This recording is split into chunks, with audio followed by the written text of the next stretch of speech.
नमस्ते। आज हम एक ऐसे सवाल पर बात करने वाले हैं जो सुनने में तो बहुत आसान लगता है पर है नहीं। सवाल है, पैसा आखिर है क्या? चलिए इस पहेली को सुलझाते हैं। कभी सोचा है किसी के भी पर्स में जो नोट पड़ा है वो है क्या? असल में तो वो स्याही लगा हुआ एक कागज का टुकड़ा ही है। तो फिर ऐसा क्या है कि लोग इसके लिए काम करते हैं, इसे बचाते हैं और इस पर इतना यकीन करते हैं?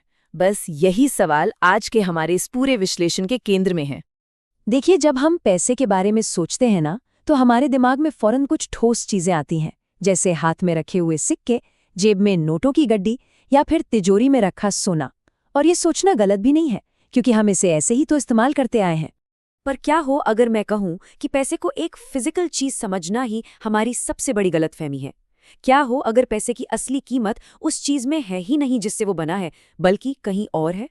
तो चलिए पैसे से जुड़े इसी सबसे आम भ्रम या कहें तो मिथक को तोड़ते हैं। ये समझना बहुत जरूरी है कि पैसे के बारे में जो हमारी पहली समझ है वो असल में पूरी कहानी नहीं है। एक तरफ है वो आम गलतफहमी कि 100 रुपए के नोट की कीमत उस कागज और स्याही में है, लेकिन हकीकत बिल्कुल अलग है। इसकी असली कीमत हमारे भरोसे में है। ये हम सबका एक दूसरे के साथ एक सामाजिक समझौता है कि हाँ, कागज का ये टुकड़ा 100 रुपए के बराबर है। तो पैसा कोई वस्तु नहीं, बल्कि एक पूरा सिस्टम है। जरा सोच कर देखिए, किसी भी नोट का जो कागज है उसकी खुद की कीमत तो लगभग कुछ भी नहीं है। और बैंक खातों में जो पैसा है, अरे वो तो बस स्क्रीन पर दिखने वाले कुछ अंक हैं, उनका तो कोई फिजिकल एग्जिस्टेंस ही नहीं है। फिर भी वो काम करते हैं। तो ये सब हमें फिर से उसी बुनियादी सवाल पर ले आता है, अगर पैसा सोना, कागज या सिक्के नहीं है, तो फिर आखिर ये है क्या? पैसे का असली सार उसकी फिजिकल बॉडी में नहीं, बल्कि एक अनदेखे लेकिन बहुत ही शक्तिशाली कॉन्सेप्ट में छिपा है, और वो कॉन्सेप्ट है विश्वास की एक प्रणाली। चलिए देखते हैं इसका मतलब क्या है। अर्थशास्त्री इसे मनी ऑफ अकाउंट कहते हैं, पर आसान भाषा में समझें तो ये एक बहुत बड़ा सामाजिक बही खाता, एक लेजर है। ये समाज में हिसाब रखने का एक तरीका है कि किसने किसको कितनी वैल्यू दी है और कौन किसका कितना कर्जदार है। बस इसे समझने का सबसे आसान तरीका ये है, पैसे को कोई चीज मानना बंद कर दीजिए। इसे ऐसे सोचिए जैसे किसी गेम में स्कोर रखने का तरीका होता है। चलिए इस स्कोरबोर्ड वाली एनालॉजी को थोड़ा और गहराई से समझते हैं, क्योंकि ये हमारी आज की पूरी इकोनॉमी कैसे काम करती है उसे बहुत अच्छे से समझाता है। जैसा कि अर्थशास्त्री एल रैंडल रे कहते हैं, हमारा पूरा फाइनेंशियल सिस्टम असल में एक बहुत बड़ा रिकॉर्ड कीपिंग ऑपरेशन ही तो है। ये जीवन के खेल में स्कोर गिनने जैसा है। ये सिस्टम बहुत ही सीधा सा है। जब कोई काम करता है या कोई सर्विस देता है, तो वो समाज को वैल्यू दे रहा है, तो उसके स्कोरबोर्ड में पॉइंट्स जुड़ जाते हैं। और जब वही इंसान कुछ खरीदता है, तो वो उन पॉइंट्स का इस्तेमाल करता है और उसके स्कोर से पॉइंट्स कम हो जाते हैं। तो फिर ये नोट, सिक्के और बैंक बैलेंस क्या हैं? ये सब बस इन पॉइंट्स को, इस स्कोर को ट्रैक करने का एक जरिया है, एक टूल है, और कुछ नहीं। और अगर ये सब आपको सिर्फ किताबी बातें लग रही हैं, तो हमारी आज की दुनिया ही इस बात का सबसे बड़ा सबूत है। ये आंकड़ा शायद चौंकाने वाला लगे। आज दुनिया में जितना भी पैसा मौजूद है, उसका 90% से ज्यादा फिजिकल फॉर्म में है ही नहीं। मतलब वो सिक्के या नोट के रूप में नहीं है।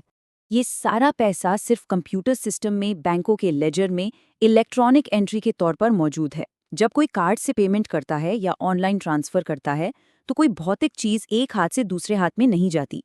बस एक खाते से नंबर कम होते हैं और दूसरे में जुड़ जाते हैं। तो ये जो स्कोरबोर्ड का आइडिया है ना, ये सिर्फ समझाने का एक तरीका नहीं है, ये हकीकत है। हम सब पहले से ही एक बहुत बड़े डिजिटल स्कोर कीपिंग सिस्टम में जी रहे हैं। अब जब हम ये समझ गए हैं कि पैसा क्या है, तो एक आखिरी और बहुत ज़रूरी फ़र्क समझना बाकी है। ये फ़र्क हमें कई फाइनेंशियल मिस्टेक्स करने से बचा सकता है। हम अक्सर एक बहुत बड़ी गलती करते हैं। हम पैसा कमाने के इस उपकरण, इस टूल को ही अपना अंतिम लक्ष्य, अपना गोल मान बैठते हैं। लेकिन पैसा और दौलत, ये दो अलग-अलग चीज़ें हैं। मॉर्गन हाउसल ने इसे बहुत खूबसूरती से समझाया है। अमीर दिखना और असल में दौलतमंद होना, ये दो अलग बातें हैं। कोई महंगी चीजें खरीदकर अमीर दिख सकता है, लेकिन असली दौलत उस पैसे से बनती है जो खर्च नहीं किया गया। दौलत अक्सर दिखाई नहीं देती।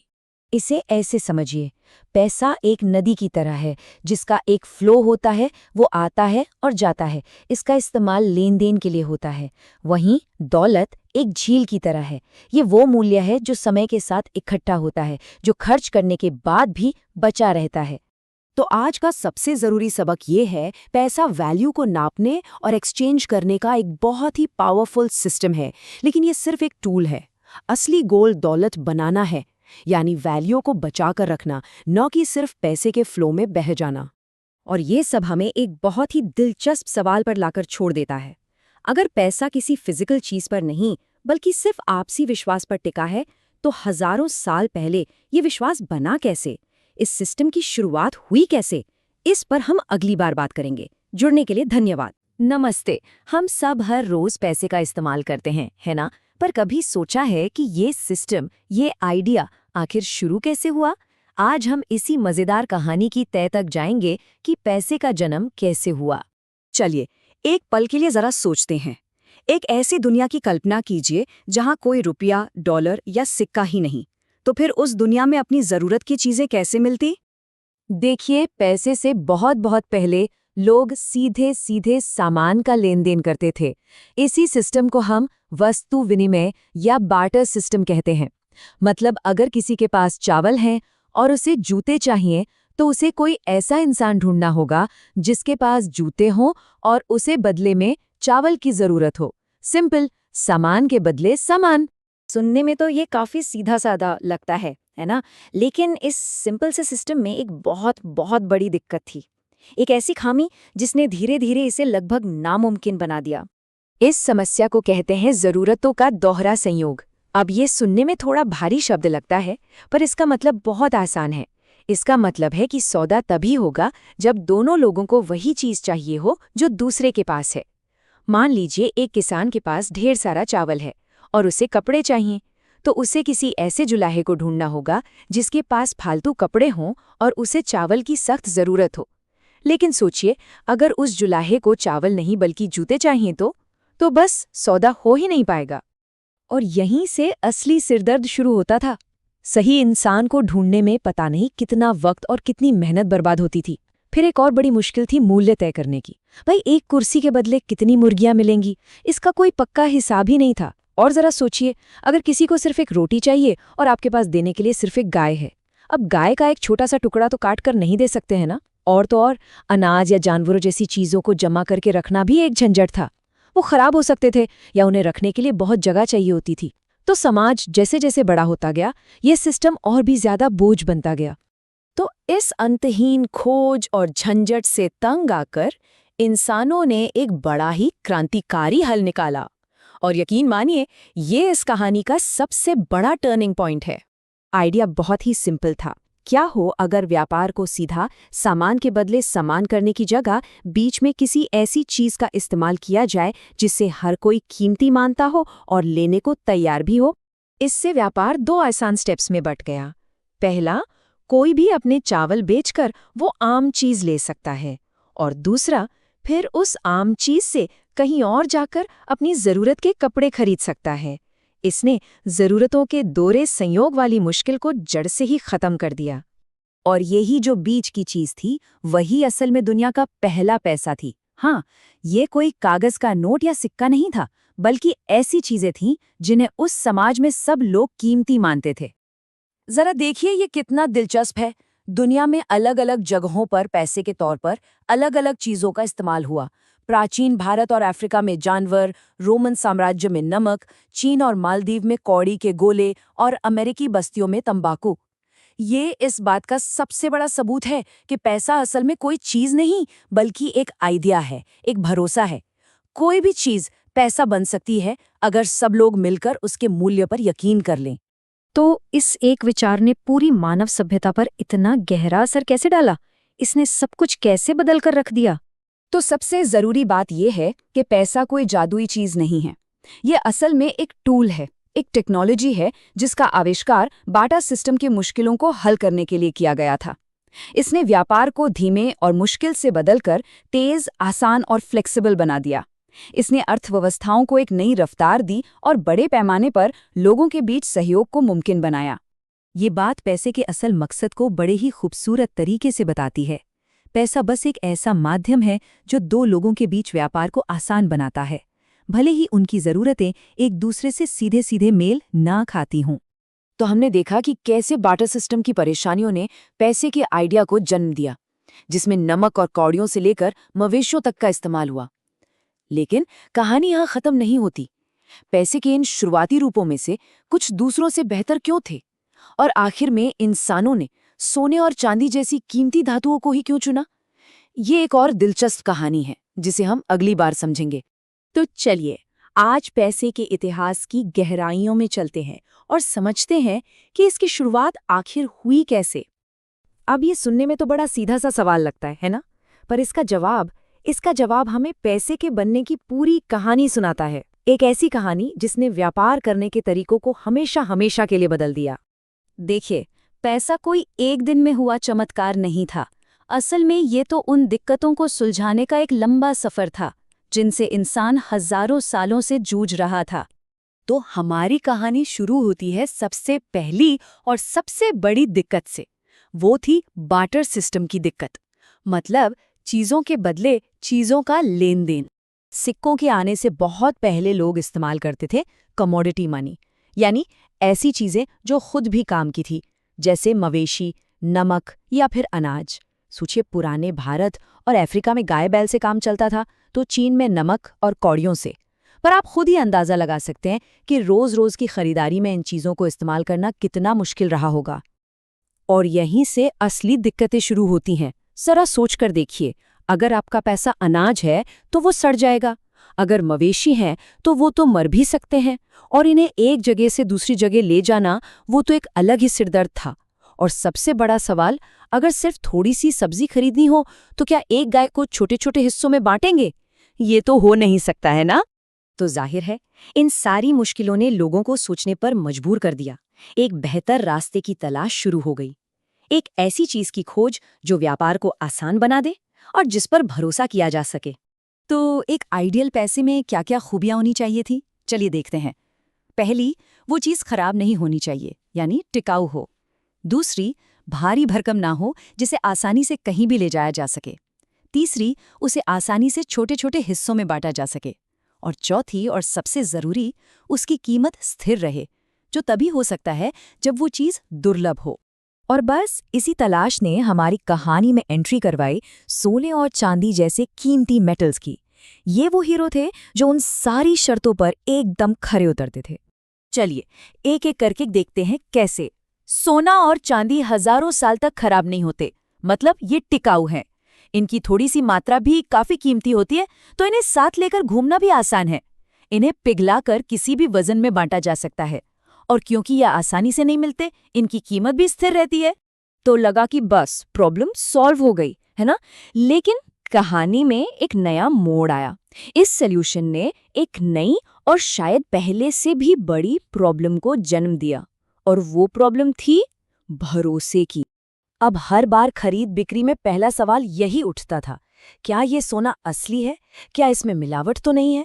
हाँ, सिंधु घाटी सभ्यता में शुद्धता जांचने के लिए कसौटी पत्थर जैसी चीजें थीं, पर हर कोई तो एक्सपर्ट नहीं था ना। और फिर आता था दूसरा सवाल, वजन का। हर बार सोना चांदी को तौलना पड़ता था, और तो और कुछ चालाक लोग सिक्कों के किनारे से थोड़ा थोड़ा मेटल काट लेते थे। सोचिए, इससे तो भरोसे का संकट और भी गहरा हो गया। तो यहाँ पर जो सबसे जरूरी बात समझने वाली है वो ये है कि असली गेम चेंजर सोना चांदी नहीं थे। असली क्रांति थी इस भरोसे की प्रॉब्लम का सल्यूशन, और इसी सल्यूशन ने जन्म दिया उस पैसे को जिसे आज हम जानते हैं। अब इस प्रॉब्लम को सुलझाने में भी हजारों साल लग गए। पहले तो शुद्धता जांचने के तरीके बने, और फिर लगभग 600 ईसा पूर्व लिडिया के राजा एलियाटिस एक जबरदस्त आइडिया के साथ आए। आइडिया था एक ऑफिशियल सिक्का, एक ऐसा सिक्का जिस पर सरकार की मुहर लगी हो। ये जो मुहर थी ना, यही असली आविष्कार था। अब हर किसी को सोने चांदी की शुद्धता या वजन जांचने की कोई जरूरत नहीं थी। राजा की मुहर ही अपने आप में एक गारंटी थी कि हाँ, ये सिक्का असली है और इसका वजन और कीमत दोनों सही हैं। और ये बात इसे बिल्कुल साफ कर देती है। पैसा अब सिर्फ एक कीमती धातु का टुकड़ा नहीं रहा, वो एक सामाजिक समझौता बन गया, एक अग्रीमेंट जिसके पीछे किसी सरकार या राजा की ताकत थी। ये एक वादा था। और बस जैसे ही राजाओं ने इस वादे पर अपना कंट्रोल जमाया, पैसा सिर्फ लेन देन का एक जरिया नहीं रहा, ये राजनीति और ताकत का एक बहुत बड़ा हथियार बन गया। चलिए समझते हैं कि ये हुआ कैसे। बड़ा सिंपल था। पहला, राजा अपने ऑफिशियल सिक्के बनवाता है। दूसरा, वो ऐलान करता है कि सारे टैक्स सिर्फ और सिर्फ उन्हीं ऑफिशियल सिक्कों में देने होंगे। अब क्या हुआ? अब हर नागरिक को टैक्स चुकाने के लिए राजा के सिक्के चाहिए ही चाहिए, और इसी जरूरत ने राजा की करेंसी को पूरी इकोनॉमी का सेंटर बना दिया, और इस तरह राजा को पूरे सिस्टम पर कंट्रोल मिल गया। तो जो सबसे बड़ा टेक अवे है वो ये है कि सिक्कों के आविष्कार ने पैसे को एक मामूली चीज से बदलकर सरकार का एक कर्ज या आईओयू बना दिया। मतलब अब जिसका भी करेंसी पर कंट्रोल था, उसी का लोगों और पूरी अर्थव्यवस्था पर कंट्रोल था। तो सिक्कों ने भरोसे की प्रॉब्लम तो सॉल्व कर दी, व्यापार में क्रांति भी ला दी, लेकिन वो अब भी भारी थे। बहुत सारे सिक्के लेकर चलना मुश्किल था। तो इसने एक नए सवाल को जन्म दिया कि हमने कागज के एक टुकड़े पर भरोसा करना कैसे शुरू किया। तो चलिए आज पैसे के इतिहास की गहराइयों में चलते हैं और समझते हैं कि इसकी शुरुआत आखिर हुई कैसे। अब ये सुनने में तो बड़ा सीधा सा सवाल लगता है ना? पर इसका जवाब हमें पैसे के बनने की पूरी कहानी सुनाता है। एक ऐसी कहानी जिसने व्यापार करने के तरीकों को हमेशा के लिए बदल दिया। देखिए, पैसा कोई एक दिन में हुआ चमत्कार नहीं था। असल में ये तो उन दिक्कतों को सुलझाने का एक लंबा सफर था जिनसे इंसान हजारों सालों से जूझ रहा था। तो हमारी कहानी शुरू होती है सबसे पहली और सबसे बड़ी दिक्कत से। वो थी बार्टर सिस्टम की दिक्कत, मतलब चीजों के बदले चीजों का लेन देन। सिक्कों के आने से बहुत पहले लोग इस्तेमाल करते थे कमोडिटी मनी, यानी ऐसी चीजें जो खुद भी काम की थी, जैसे मवेशी, नमक या फिर अनाज। सोचिए, पुराने भारत और अफ्रीका में गाय बैल से काम चलता था, तो चीन में नमक और कौड़ियों से। पर आप खुद ही अंदाजा लगा सकते हैं कि रोज की खरीदारी में इन चीजों को इस्तेमाल करना कितना मुश्किल रहा होगा। और यहीं से असली दिक्कतें शुरू होती हैं। जरा सोच कर देखिए, अगर आपका पैसा अनाज है तो वो सड़ जाएगा, अगर मवेशी हैं तो वो तो मर भी सकते हैं, और इन्हें एक जगह से दूसरी जगह ले जाना वो तो एक अलग ही सिरदर्द था। और सबसे बड़ा सवाल, अगर सिर्फ थोड़ी सी सब्जी खरीदनी हो तो क्या एक गाय को छोटे छोटे हिस्सों में बांटेंगे? ये तो हो नहीं सकता है ना? तो जाहिर है इन सारी मुश्किलों ने लोगों को सोचने पर मजबूर कर दिया। एक बेहतर रास्ते की तलाश शुरू हो गई, एक ऐसी चीज की खोज जो व्यापार को आसान बना दे और जिस पर भरोसा किया जा सके। तो एक आइडियल पैसे में क्या क्या खूबियां होनी चाहिए थी? चलिए देखते हैं। पहली, वो चीज खराब नहीं होनी चाहिए, यानी टिकाऊ हो। दूसरी, भारी भरकम ना हो, जिसे आसानी से कहीं भी ले जाया जा सके। तीसरी, उसे आसानी से छोटे छोटे हिस्सों में बांटा जा सके। और चौथी और सबसे जरूरी, उसकी कीमत स्थिर रहे, जो तभी हो सकता है जब वो चीज दुर्लभ हो। और बस इसी तलाश ने हमारी कहानी में एंट्री करवाई सोने और चांदी जैसे कीमती मेटल्स की। ये वो हीरो थे जो उन सारी शर्तों पर एकदम खरे उतरते थे। चलिए एक एक करके देखते हैं कैसे। सोना और चांदी हजारों साल तक खराब नहीं होते, मतलब ये टिकाऊ हैं। इनकी थोड़ी सी मात्रा भी काफी कीमती होती है, तो इन्हें साथ लेकर घूमना भी आसान है। इन्हें पिघलाकर किसी भी वजन में बांटा जा सकता है, और क्योंकि यह आसानी से नहीं मिलते, इनकी कीमत भी स्थिर रहती है। तो लगा कि बस प्रॉब्लम सॉल्व हो गई, है ना? लेकिन कहानी में एक नया मोड़ आया। इस सॉल्यूशन ने एक नई और शायद पहले से भी बड़ी प्रॉब्लम को जन्म दिया, और वो प्रॉब्लम थी भरोसे की। अब हर बार खरीद बिक्री में पहला सवाल यही उठता था, क्या ये सोना असली है? क्या इसमें मिलावट तो नहीं है? हाँ, सिंधु घाटी सभ्यता में शुद्धता जांचने के लिए कसौटी पत्थर जैसी चीजें थीं, पर हर कोई तो एक्सपर्ट नहीं था ना। और फिर आता था दूसरा सवाल, वजन का। हर बार सोना चांदी को तौलना पड़ता था, और तो और कुछ चालाक लोग सिक्कों के किनारे से थोड़ा थोड़ा मेटल काट लेते थे। सोचिए, इससे तो भरोसे का संकट और भी गहरा हो गया। तो यहाँ पर जो सबसे ज़रूरी बात समझने वाली है वो ये है कि असली गेम चेंजर सोना चांदी नहीं थे, असली क्रांति थी इस भरोसे की प्रॉब्लम का सल्यूशन। और इसी सल्यूशन ने जन्म दिया उस पैसे को जिसे आज हम जानते हैं। अब इस प्रॉब्लम को सुलझाने में भी हजारों साल लग गए। पहले तो शुद्धता जांचने के तरीके बने और फिर लगभग 600 ईसा पूर्व लिडिया के राजा एलियाटिस एक जबरदस्त आइडिया के साथ आए।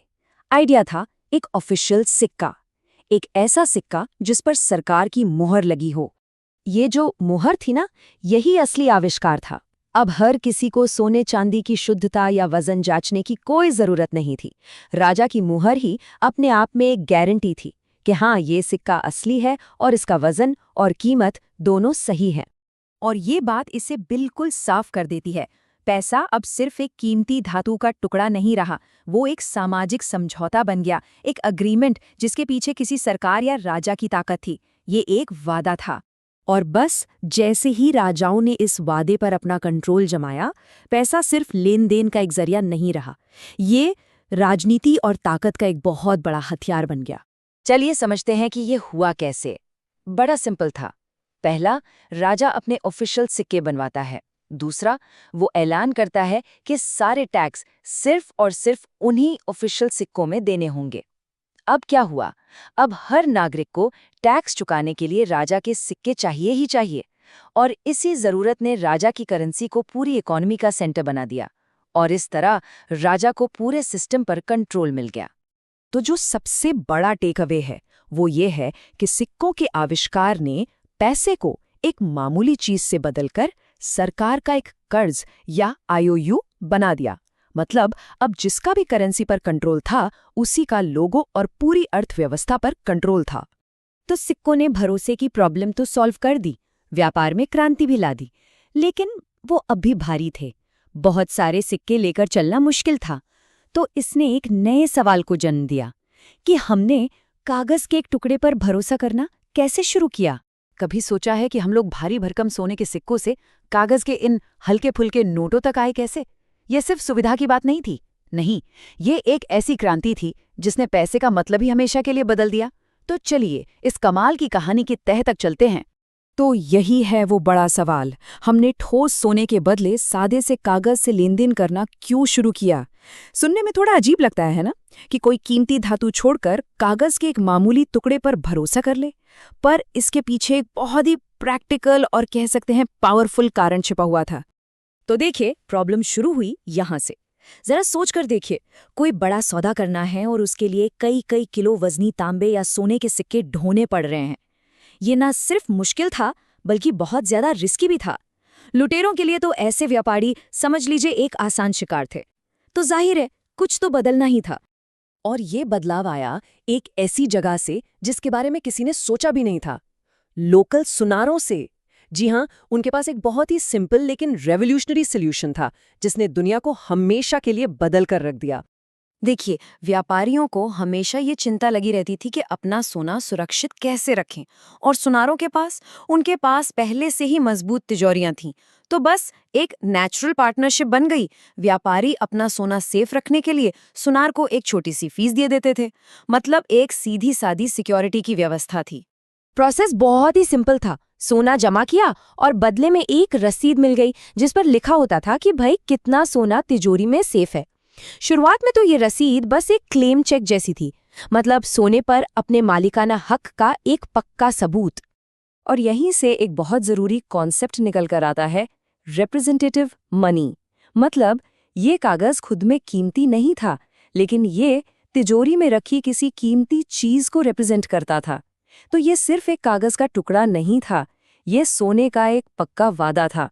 अब आता है कहानी में वो मैजिकल मोमेंट जहां सब कुछ बदल गया।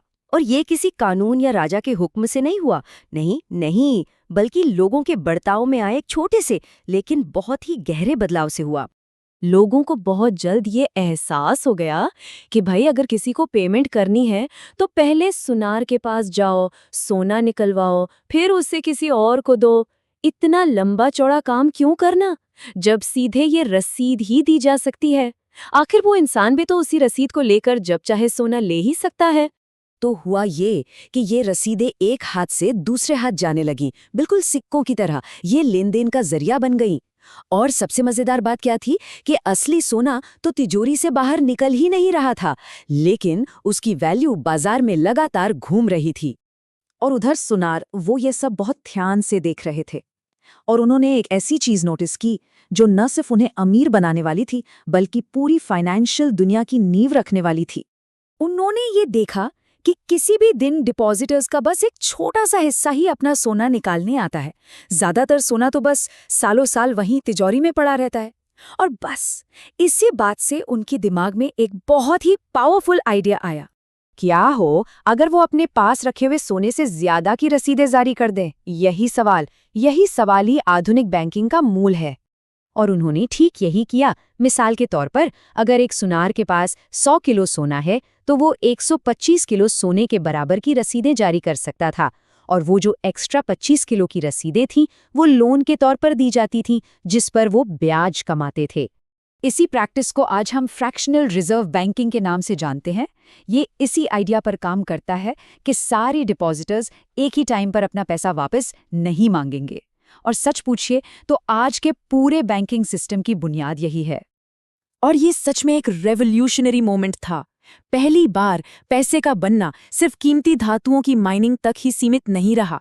पैसा अब एक वादे, एक लोन के जरिए हवा में से बनाया जा सकता था। और जाहिर है जिसने भी पैसा बनाने के इस प्रोसेस को कंट्रोल किया उसके हाथ में जबरदस्त आर्थिक शक्ति आ गई। अच्छा, इस नए सिस्टम ने इकोनॉमी को बहुत तेजी से बढ़ने में तो मदद की क्योंकि अब लोन मिलना आसान हो गया था, लेकिन इसने एक नया और बहुत बड़ा रिस्क भी पैदा कर दिया। ये पूरा का पूरा सिस्टम सिर्फ एक चीज पर टिका था, एक बहुत ही नाजुक चीज पर, पब्लिक ट्रस्ट, यानी लोगों का भरोसा। भरोसा इस बात का कि जब वो अपनी रसीद लेकर जाएंगे तो उन्हें उनका सोना वापस मिल जाएगा। जब तक ये भरोसा है सिस्टम चलता है, लेकिन भरोसा तो कांच जैसा होता है। लेकिन क्या होगा अगर हर कोई एक ही समय पर अपना सोना वापस मांगने आ जाए?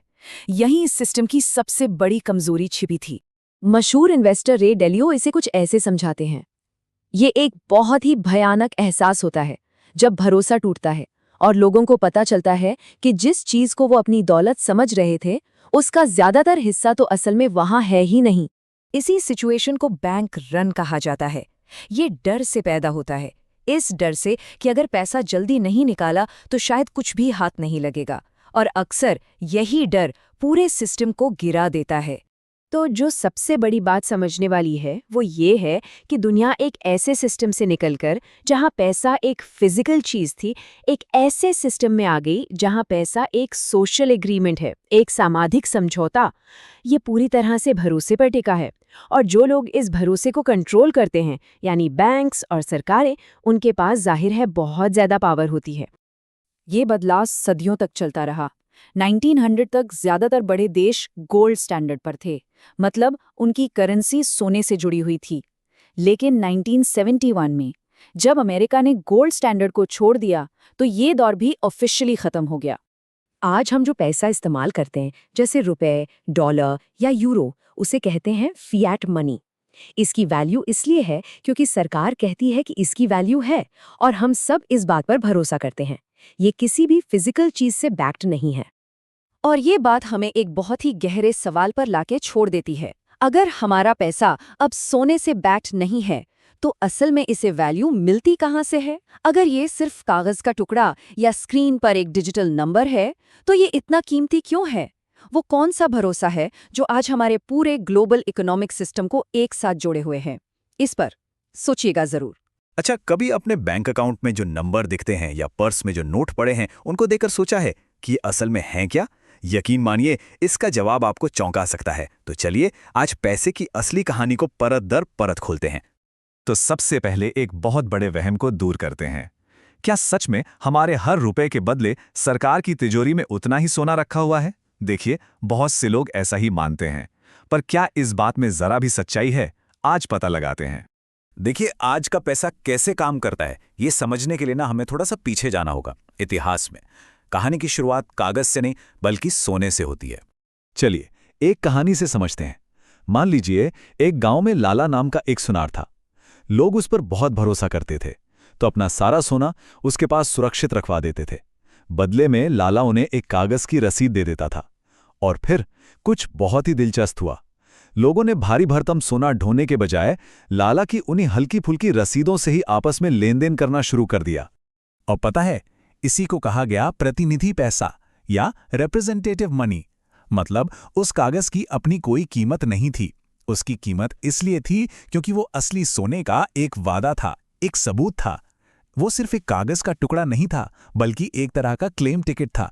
आप जब चाहें लाला के पास जाकर अपनी रसीद दिखाते और अपना असली सोना वापस ले लेते।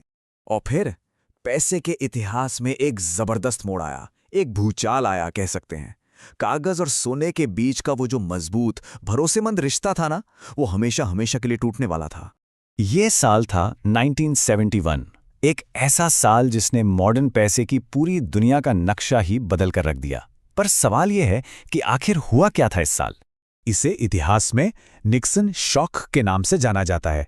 हुआ ये कि अमेरिकी सरकार ने ऐलान कर दिया कि अब से अमेरिकी डॉलर के बदले सोना नहीं दिया जाएगा। और क्योंकि उस वक्त दुनिया की ज्यादातर बड़ी करेंसियां डॉलर से ही जुड़ी थीं, तो इस एक फैसले ने आप समझिए कि रातों रात दुनिया भर के पैसों का सोने से कनेक्शन ही काट दिया। तो अब सवाल ये उठता है कि अगर पैसा सोने से जुड़ा ही नहीं है तो फिर वो है क्या? और यहीं से हम आज के मॉडर्न सिस्टम में एंट्री करते हैं, जिसे कहते हैं फियाट मनी। अच्छा, तो ये फियाट मनी क्या बला है? फियाट मनी वो पैसा है जिसे कोई सरकार कानूनी तौर पर वैध मतलब लीगल घोषित कर देती है। इसके पीछे सोना चांदी जैसा कुछ भी कीमती नहीं रखा होता।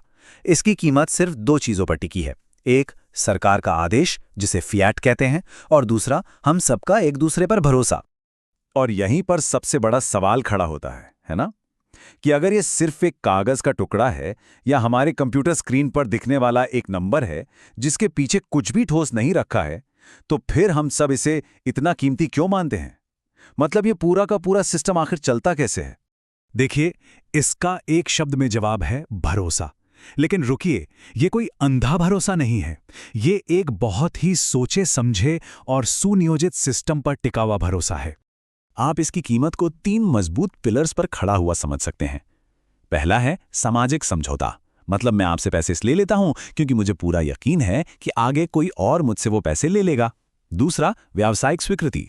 मतलब छोटी सी चाय की दुकान से लेकर बड़ी बड़ी कंपनियां तक हर कोई इसे पेमेंट के तौर पर एक्सेप्ट करता है। और तीसरा और सबसे शक्तिशाली पिलर, सरकारी आदेश। सरकार कहती है कि सारे टैक्स सिर्फ और सिर्फ इसी करेंसी में चुकाए जाएंगे। और ये जो आखिरी पॉइंट है ना, यही इसका असली सीक्रेट है। एक कहावत भी है कि टैक्स ही पैसे को असली ताकत देते हैं। सोचिए, जब सरकार हम सबको टैक्स चुकाने के लिए अपनी ही करेंसी हासिल करने पर मजबूर करती है, तो वो उस पैसे के लिए एक जबरदस्त डिमांड पैदा कर देती है। एक ऐसी डिमांड जिसे कोई भी नजरअंदाज नहीं कर सकता। आपको टैक्स भरने के लिए रुपए चाहिए ही चाहिए, कोई दूसरा ऑप्शन है ही नहीं। ठीक है, तो अब ये तो समझ आ गया कि इस पैसे में वैल्यू कहाँ से आती है। पर अगला सवाल ये है कि भाई ये पैसा बनता कैसे है? और इसका जवाब शायद वो बिल्कुल नहीं है जो आप सोच रहे हैं। हम में से ज्यादातर लोग जब पैसा बनने के बारे में सोचते हैं तो दिमाग में एक बड़ी सी प्रिंटिंग प्रेस की तस्वीर आती है ना, जहां सरकार लगातार नए नोट छाप रही है। लेकिन सच तो यह है कि हकीकत इससे बिल्कुल अलग है और ज्यादातर डिजिटल है। और ये काम सरकार नहीं बल्कि कमर्शियल बैंक्स करते हैं। और ये प्रोसेस जितना सिंपल है उतना ही हैरान करने वाला भी है। देखिए, जब कोई बैंक से लोन लेता है तो बैंक अपनी तिजोरी से पैसे निकालकर नहीं देता। वो बस लोन लेने वाले के अकाउंट में कीबोर्ड से कुछ नंबर टाइप कर देता है। बस आपके अकाउंट में जो वो नया डिजिटल डिपॉजिट आया है ना, वही नया पैसा है जो उसी पल हवा में से बनाया गया है। जरा इन आंकड़ों को देखिए, ये सच में चौंकाने वाले हैं। हमारी पूरी इकोनॉमी में जितना भी पैसा है उसका लगभग 97% हिस्सा बैंकों द्वारा बनाया गया यही डिजिटल पैसा है। और सिर्फ 3% ही वो असली नोट और सिक्के हैं जो सरकार बनाती है। इसका मतलब साफ है, हमारा लगभग सारा का सारा पैसा असल में बैंकों के कंप्यूटर में दर्ज सिर्फ कुछ आंकड़े हैं। मशहूर निवेशक रे डालियो ने इस बात को बहुत सही तरीके से कहा है। वो कहते हैं, हकीकत ये है कि जिसे लोग पैसा कहते हैं वो असल में ज्यादातर क्रेडिट यानी कि उधार है। हमारी पूरी मॉडर्न इकोनॉमी वादों और कर्जों के एक बहुत बड़े डिजिटल जाल पर ही तो चल रही है। तो इस पूरी चर्चा का जो निचोड़ है, जो सबसे बड़ी बात है, वो यही है। आज का पैसा किसी सोने चांदी जैसी चमकती हुई धातु से नहीं बंधा है, बल्कि ये एक बहुत बड़े शक्तिशाली सिस्टम से बंधा है। इसकी कीमत उस सिस्टम की स्टेबिलिटी से, सरकार की अथॉरिटी से और हम सब लोगों के सामूहिक भरोसे से आती है। तो अब हम एक आखिरी लेकिन शायद सबसे जरूरी सवाल पर आते हैं। तो अगर पैसा इतनी आसानी से बन सकता है, तो क्या इसकी कोई लिमिट ही नहीं है? क्या बैंक जितना चाहे उतना पैसा बना सकते हैं? तो इसका जवाब है नहीं। और यहीं पे सीन में आता है देश का सेंट्रल बैंक, जैसे भारत में रिजर्व बैंक ऑफ इंडिया। उसका काम एक तरह से इस पूरे सिस्टम के मैनेजर का है। वो ये देखता है कि पैसे और क्रेडिट की सप्लाई काबू में रहें, ब्याज दरें सही हों और सबसे जरूरी बात, महंगाई कंट्रोल से बाहर ना जाए। और ये हमें एक आखिरी और बहुत बड़े सवाल के साथ छोड़ जाता है कि अगर नया पैसा बस कुछ बटन दबाकर बनाया जा सकता है, तो वो कौन सी चीज़ है जो इस सिस्टम को बेकाबू होने से रोकती है? क्यों नहीं हर चीज़ की कीमत आसमान छूने लगती है? ये वो सवाल है जो हमें सीधा इन्फ्लेशन यानी महंगाई की पेचीदा दुनिया में ले जाता है। नमस्कार। कभी सोचा है कि वक्त के साथ हमारे पैसे की कीमत कम क्यों होती जाती है? आज हम इसी बड़े ही दिलचस्प सवाल की तह तक जाएंगे। ये एहसास तो हम सबको कभी ना कभी होता ही है ना, कि भाई जो चीजें कुछ साल पहले तक कितने आराम से मिल जाती थी, आज उनके लिए जेब ज्यादा ढीली क्यों करनी पड़ती है? चलिए पता करते हैं। चलिए एक बहुत ही आसान सा उदाहरण लेते हैं। जरा सोचिए, 2006 में एक मूवी टिकट कितने का आता था और आज उसकी कीमत क्या हो गई है? कीमतों में आया ये जो बदलाव है ना, यही हमें आज के हमारे टॉपिक पर लेकर आता है। तो चलिए अब इस पहेली को सुलझाने के लिए थोड़ा और गहराई में उतरते हैं। हम ये समझेंगे कि आखिर वो कौन सी ताकत है जो हमारे पैसे की खरीदने की शक्ति को धीरे धीरे कम करती जा रही है।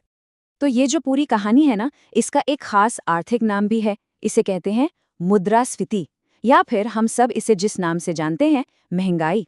सीधी सी बात है, ये वो रफ्तार है जिससे किसी भी इकोनॉमी में चीज़ों और सर्विसेज के दाम ऊपर जाते हैं।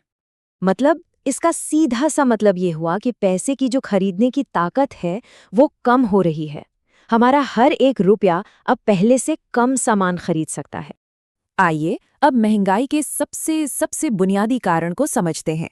इससे हम ज्यादा पैसा उतना ही सामान के सिद्धांत से समझ सकते हैं। सुनने में ये भले ही आसान लगे, लेकिन ये बहुत गहरी बात है। रे डालियो का ये जो कथन है वो एक बहुत बड़ा सच बताता है। जब लोगों के पास खर्च करने के लिए पैसा ज्यादा हो, लेकिन बाजार में सामान उतना ही हो, तो कीमतें बढ़ना तो बिल्कुल स्वाभाविक है। ये एक बहुत ही सरल लेकिन दमदार आइडिया है। जब डिमांड सप्लाई से ज्यादा हो जाती है, क्योंकि लोगों के पास पैसा ज्यादा है, तो हर चीज की कीमत अपने आप बढ़ जाती है। अच्छा, तो ये प्रक्रिया काम कैसे करती है? देखिए, सबसे पहले सिस्टम में पैसे की सप्लाई बढ़ती है, फिर लोग और कंपनियां ज्यादा खर्च करना शुरू कर देते हैं। इसके बाद ये जो बढ़ी हुई डिमांड है वो सामान बनने की रफ्तार से आगे निकल जाती है, और आखिर में इसी बढ़ी हुई डिमांड को पूरा करने के लिए कीमतें बढ़ जाती हैं। सिंपल।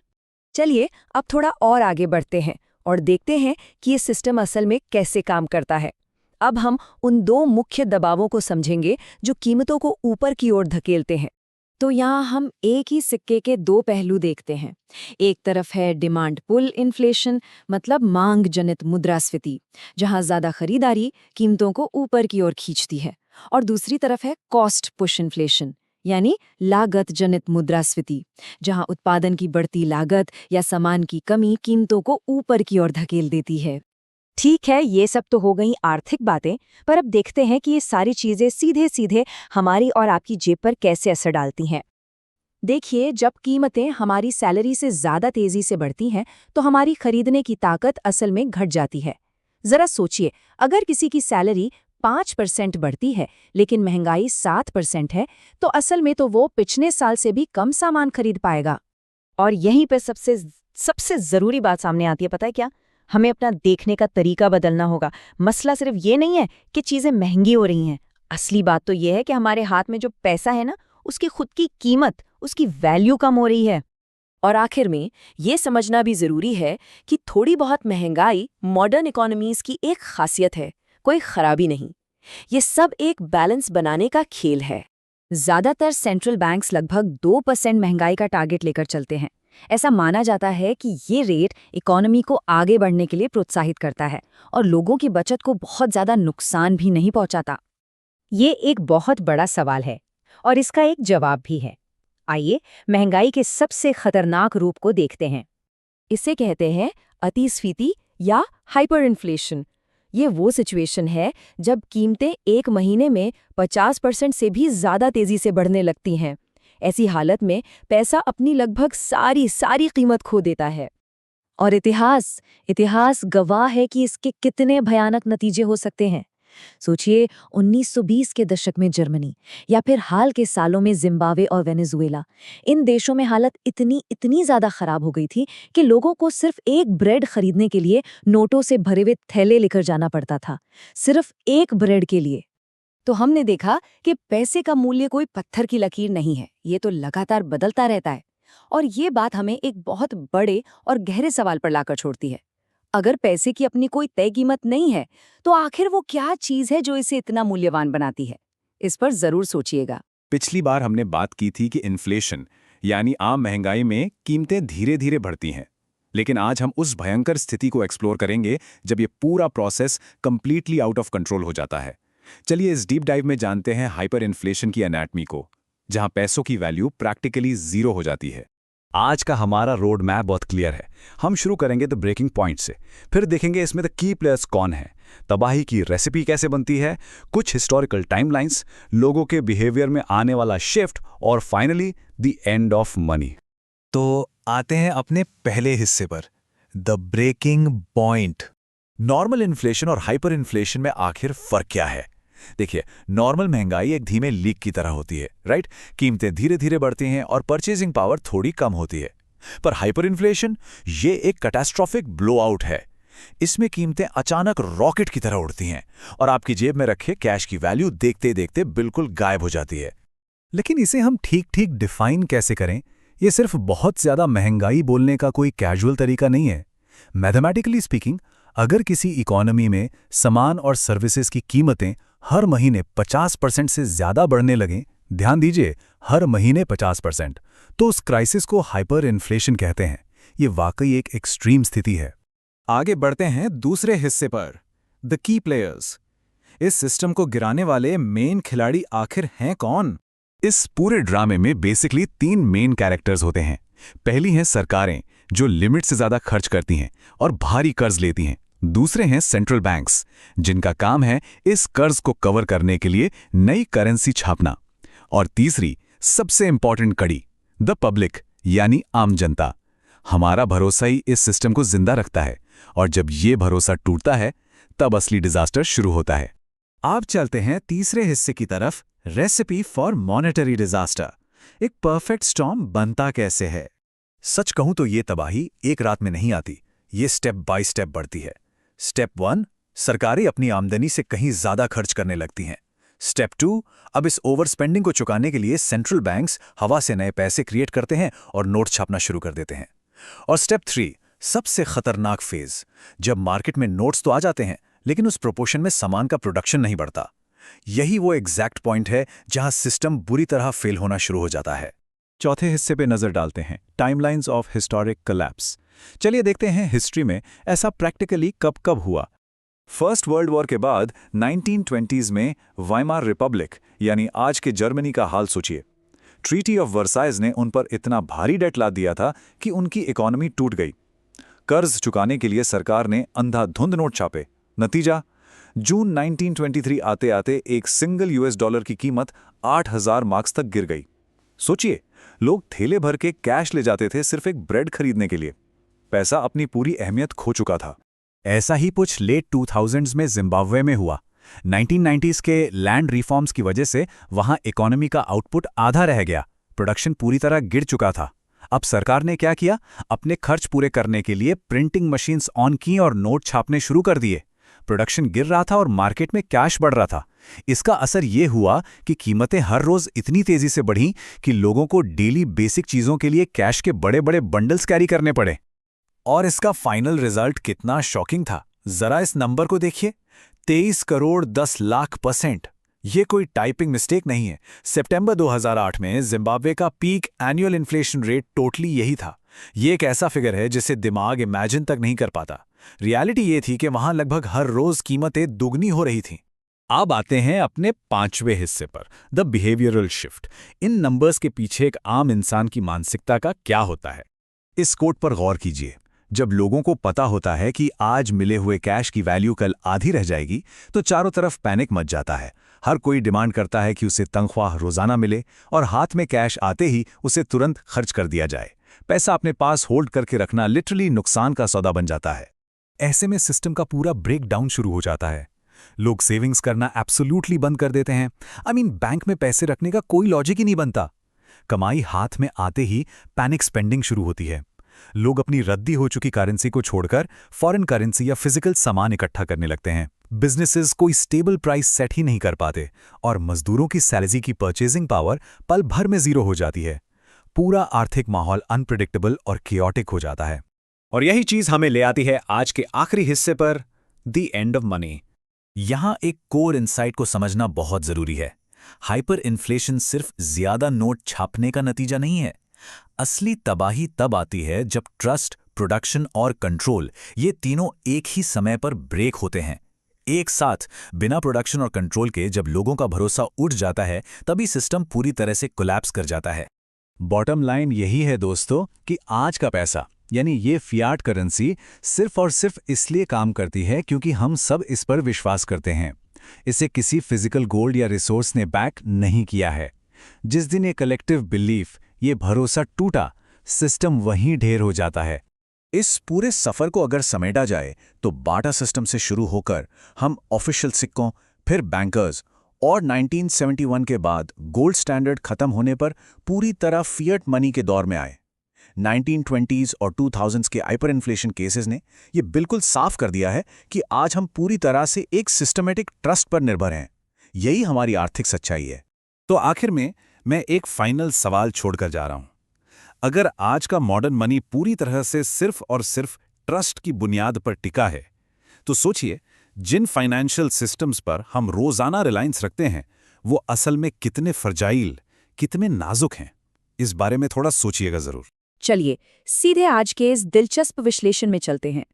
पिछले सीजन में हमने एक बहुत ही गहरी बात समझी थी कि पैसा अब कोई तिजोरी में रखा सोने का सिक्का नहीं रह गया है।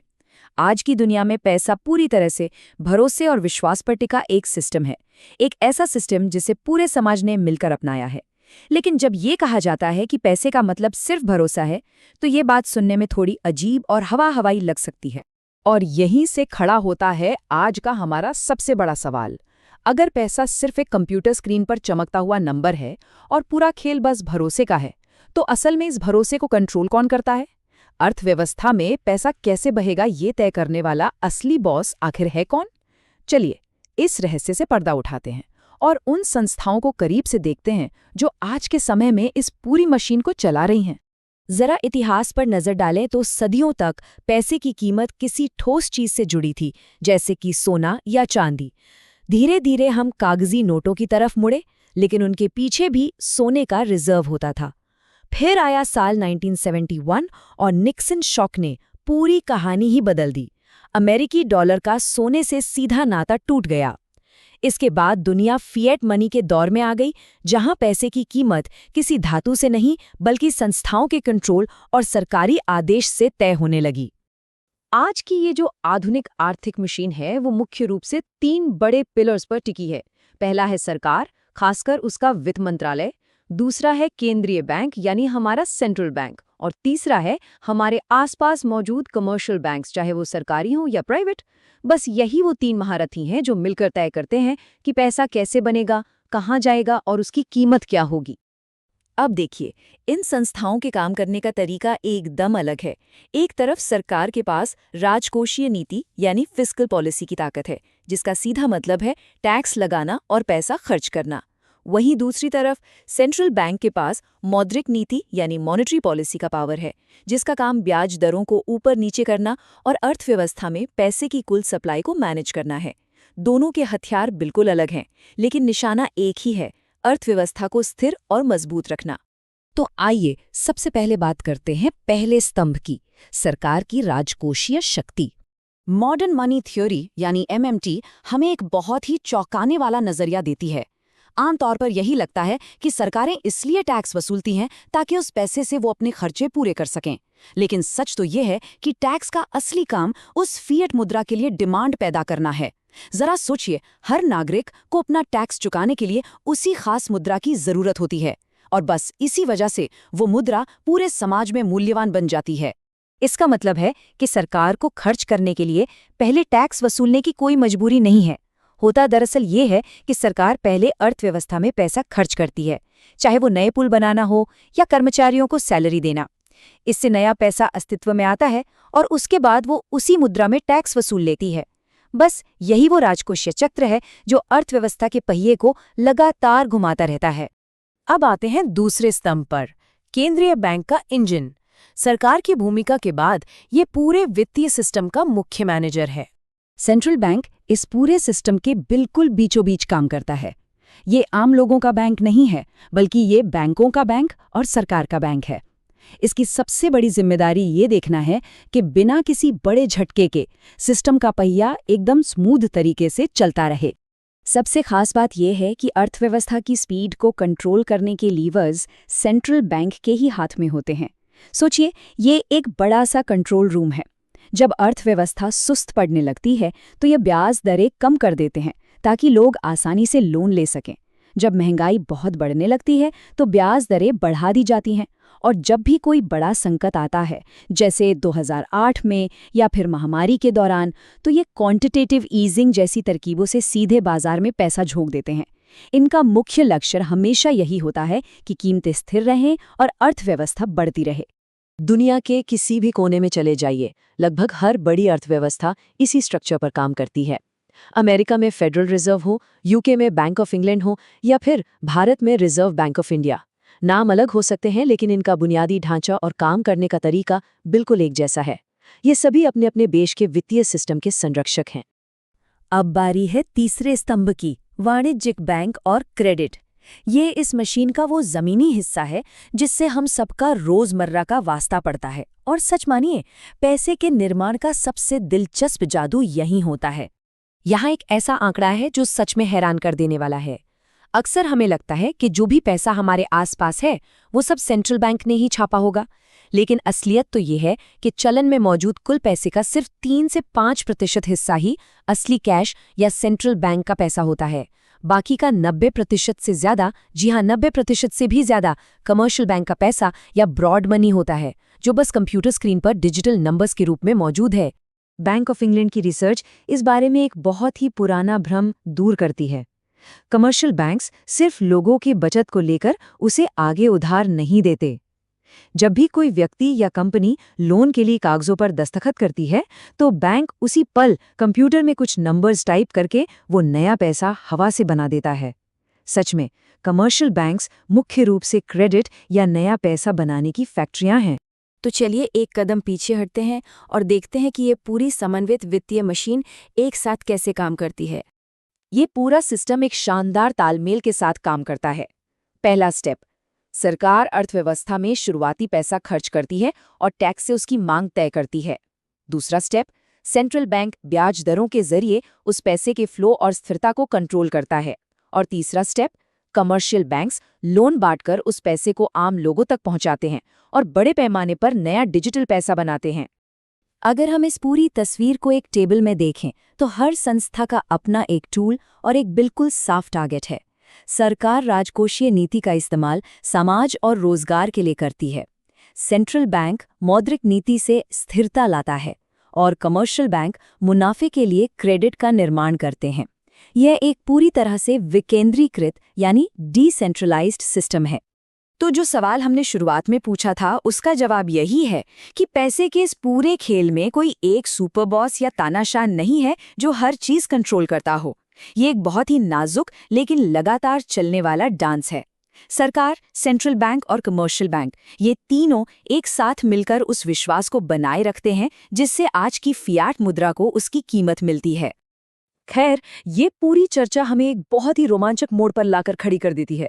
हमने अभी देखा कि दुनिया का ज्यादातर पैसा कमर्शियल बैंकों द्वारा बनाया जाता है, लेकिन जरा सोचिए अगर बैंक सच में महज एक लोन पास करते ही कंप्यूटर पर हवा से नया पैसा बना सकते हैं, तो ये अकाउंटिंग का जादू आखिर काम कैसे करता है? इसके पीछे का सटीक गणित क्या है? इस रहस्य को हम अपने अगले विश्लेषण में सुलझाएंगे। पिछली बार हमने फाइनेंशियल सिस्टम के बारे में बात की थी और देखा था कि बैंक्स इस पैसे को कंट्रोल करने वाली पूरी मशीन का कितना अहम हिस्सा है। लेकिन आज इस विश्लेषण में हम सीधे एक बहुत ही बुनियादी पॉइंट पर आते हैं। आखिर बैंक का असली काम क्या है? हमारे दिमाग में बचपन से ही एक गुल्लक वाली इमेज सेट होती है। मतलब बैंक एक ऐसी सेफ जगह है, एक बड़ी सी तिजोरी है जहां लोग अपनी मेहनत की कमाई जमा करते हैं और बैंक बस उसकी रखवाली करता है। लेकिन सच बताऊं तो सच्चाई इससे बहुत बहुत अलग है। और ये सच्चाई हमारे एक बहुत बड़े भ्रम को पूरी तरह से तोड़ देती है। आमतौर पर सबको यही लगता है कि बैंक एक बिचौलिए यानी मिडलमैन का काम करते हैं।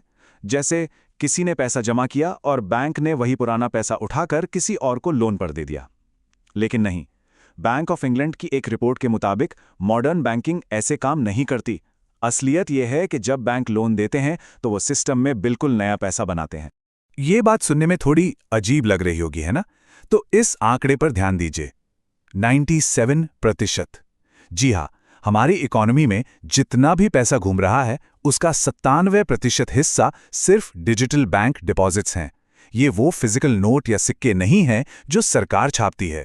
ये सारा पैसा कॉमर्शियल बैंकों द्वारा खुद बनाया गया है। तो ये जादू आखिर होता कैसे है? इस प्रोसेस को समझने के लिए पहले इसके मुख्य खिलाड़ियों को जान लेते हैं। पहला, लोन लेने वाले लोग या बिजनेस। दूसरा, हमारे कमर्शियल बैंक्स जहां हम और आप अपने अकाउंट खोलते हैं। और तीसरे, रेगुलेटर्स, जैसे अपने यहाँ रिजर्व बैंक ऑफ इंडिया यानी आरबीआई, जो बैकग्राउंड में रह के इस पूरे सिस्टम पर नजर रखते हैं। चलिए इसको स्टेप बाय स्टेप समझते हैं। मान लीजिए किसी को घर खरीदना है। वो सबसे पहले बैंक के पास लोन के लिए अप्लाई करेगा। फिर बैंक उसकी इनकम, रूल्स और रिस्क चेक करेगा। अगर सब ठीक रहा तो बैंक लोन पास कर देगा और उस व्यक्ति के अकाउंट में पैसे डाल देगा। अब यहाँ सबसे बड़ा कैच है, ये जो पैसे उसके अकाउंट में आए ना, ये 1 सेकंड पहले तक दुनिया में कहीं भी मौजूद ही नहीं थे। इस नए बने पैसे को इतिहास में फाउंटेन पेन मनी कहा जाता था, क्योंकि जैसे ही बैंक मैनेजर अपने पेन से लोन के कागज पर साइन करता था, पैसा हवा में से पैदा हो जाता था। आज के इस डिजिटल जमाने में ये काम कंप्यूटर के कीबोर्ड से होता है। बैंक ने बस सिस्टम में कुछ नंबर्स टाइप किए और लीजिए, नया डिजिटल पैसा तुरंत सिस्टम में आ गया। अगर इसको थोड़ा अकाउंटिंग की भाषा में समझें तो बैंक के लिए ये जो लोन है वो एक एसेट यानी संपत्ति बन जाता है, क्योंकि बैंक को इस पे ब्याज मिलेगा। लेकिन जो नया पैसा बैंक ने कस्टमर के अकाउंट में डाला वो बैंक की एक लायबिलिटी या देनदारी है। कस्टमर उस पैसे को कभी भी निकाल सकता है। तो एसेट और लायबिलिटी दोनों एक ही वक्त पे पैदा हो गए और बैलेंस शीट एकदम मैच कर गई। मॉडर्न मनी थ्योरी भी यही कहती है। सभी बैंक डिपॉजिट बैंक के की स्ट्रोक से आए हैं, जो तब बने जब बैंकों ने कर्जदारों के वादे स्वीकार किए। मतलब ये जो नया पैसा बना है ये असर में किसी के वादे पर टिका है। किसी ने फ्यूचर में लोन चुकाने का वादा किया और उस वादे के बदले सिस्टम में नया पैसा आ गया, तो नया पैसा बन गया। अब आगे क्या? अब जिसने लोन लिया है वो इस पैसे को खर्च करेगा, वो घर खरीदेगा, तो वो पैसा घर बेचने वाले के अकाउंट में चला जाएगा। मशहूर इन्वेस्टर रे डालियो के सिद्धांतों के अनुसार खर्च करने से ही अर्थव्यवस्था चलती है, क्योंकि एक इंसान का खर्च किसी दूसरे इंसान की आमदनी बन जाता है। इस तरह ये नया पैसा पूरे सिस्टम में अलग अलग अकाउंट्स में घूमने लगता है। लेकिन अब एक ट्विस्ट है। अगर लोन लेने से नया पैसा बनता है तो जब लोन वापस चुकाया जाता है तब क्या होता है? इसे एक बाथटब की तरह समझिए। जब नल चालू करते हैं तो पानी भरता है, यानी लोन लिया तो नया पैसा आया। लेकिन जब लोन का मूलधन वापस चुकाया जाता है तो वो पैसा बैंक के किसी खजाने में जाकर जमा नहीं होता। इसके बजाय वो पैसा नष्ट हो जाता है। ये बाथटब का प्लग निकालकर पानी बाहर निकाल देने जैसा है। जैसे लोन लेना पैसा बनाता है, वैसे ही लोन चुकाना उस पैसे को सिस्टम से मिटा देता है। यहाँ पर एक बहुत ही लॉजिकल सवाल दिमाग में आता है। अगर कमर्शियल बैंक सिर्फ कंप्यूटर पर कुछ नंबर्स टाइप करके पैसा बना सकते हैं तो वो अनलिमिटेड पैसा क्यों नहीं बना लेते? वो लगातार पैसा बनाकर असीमित संपत्ति क्यों नहीं खड़ी कर लेते? रियल वर्ल्ड में ऐसा नहीं होता। इन पर बहुत सख्त पाबंदियां होती हैं। सबसे बड़ा डर होता है डिफ़ॉल्ट का रिस्क। अगर बैंक ने बिना सोचे समझे ऐसे लोगों को पैसा बांट दिया जो उसे वापस ही नहीं कर सकते, तो बैंक का इतना नुकसान होगा कि वो खुद ही दिवालिया हो जाएगा। इसके अलावा मार्केट की प्रतिस्पर्धा और कैपिटल रिक्वायरमेंट्स भी उन्हें अपनी लिमिट में रखती हैं।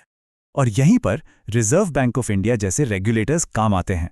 उनके पास कैश रिजर्व रेशियो यानी CRR जैसे बहुत पावरफुल टूल्स होते हैं। ये एक कानूनी नियम है कि बैंकों को अपने कुल डिपॉजिट्स का एक फिक्स्ड हिस्सा सेंट्रल बैंक के पास कैश के रूप में सुरक्षित रखना ही होगा। ये सारे नियम सुनिश्चित करते हैं कि बैंक अपनी हैसियत से ज्यादा क्रेडिट ना बांटें। अब अगर हम जूम आउट करके ग्लोबल लेवल पर पूरे सिस्टम को देखें तो पिक्चर एकदम क्लियर हो जाती है। हमारी दुनिया की मुद्रा आपूर्ति का एक बहुत बड़ा हिस्सा, वही 97% वाला हिस्सा, कमर्शियल बैंकों के लोन देने की प्रक्रिया से बनता और मैनेज होता है, जबकि जो सेंट्रल बैंक हैं वो सिर्फ वो छोटा सा 3% फिजिकल कैश जारी करते हैं। तो आज की इस पूरी चर्चा से सबसे बड़ा टेक अवे क्या निकलता है? वो ये है कि आज के आधुनिक आर्थिक ढांचे में पैसा और कर्ज यानी मनी और डेट दोनों आपस में अटूट रूप से जुड़े हुए हैं। दोनों एक ही सिक्के के दो पहलू हैं।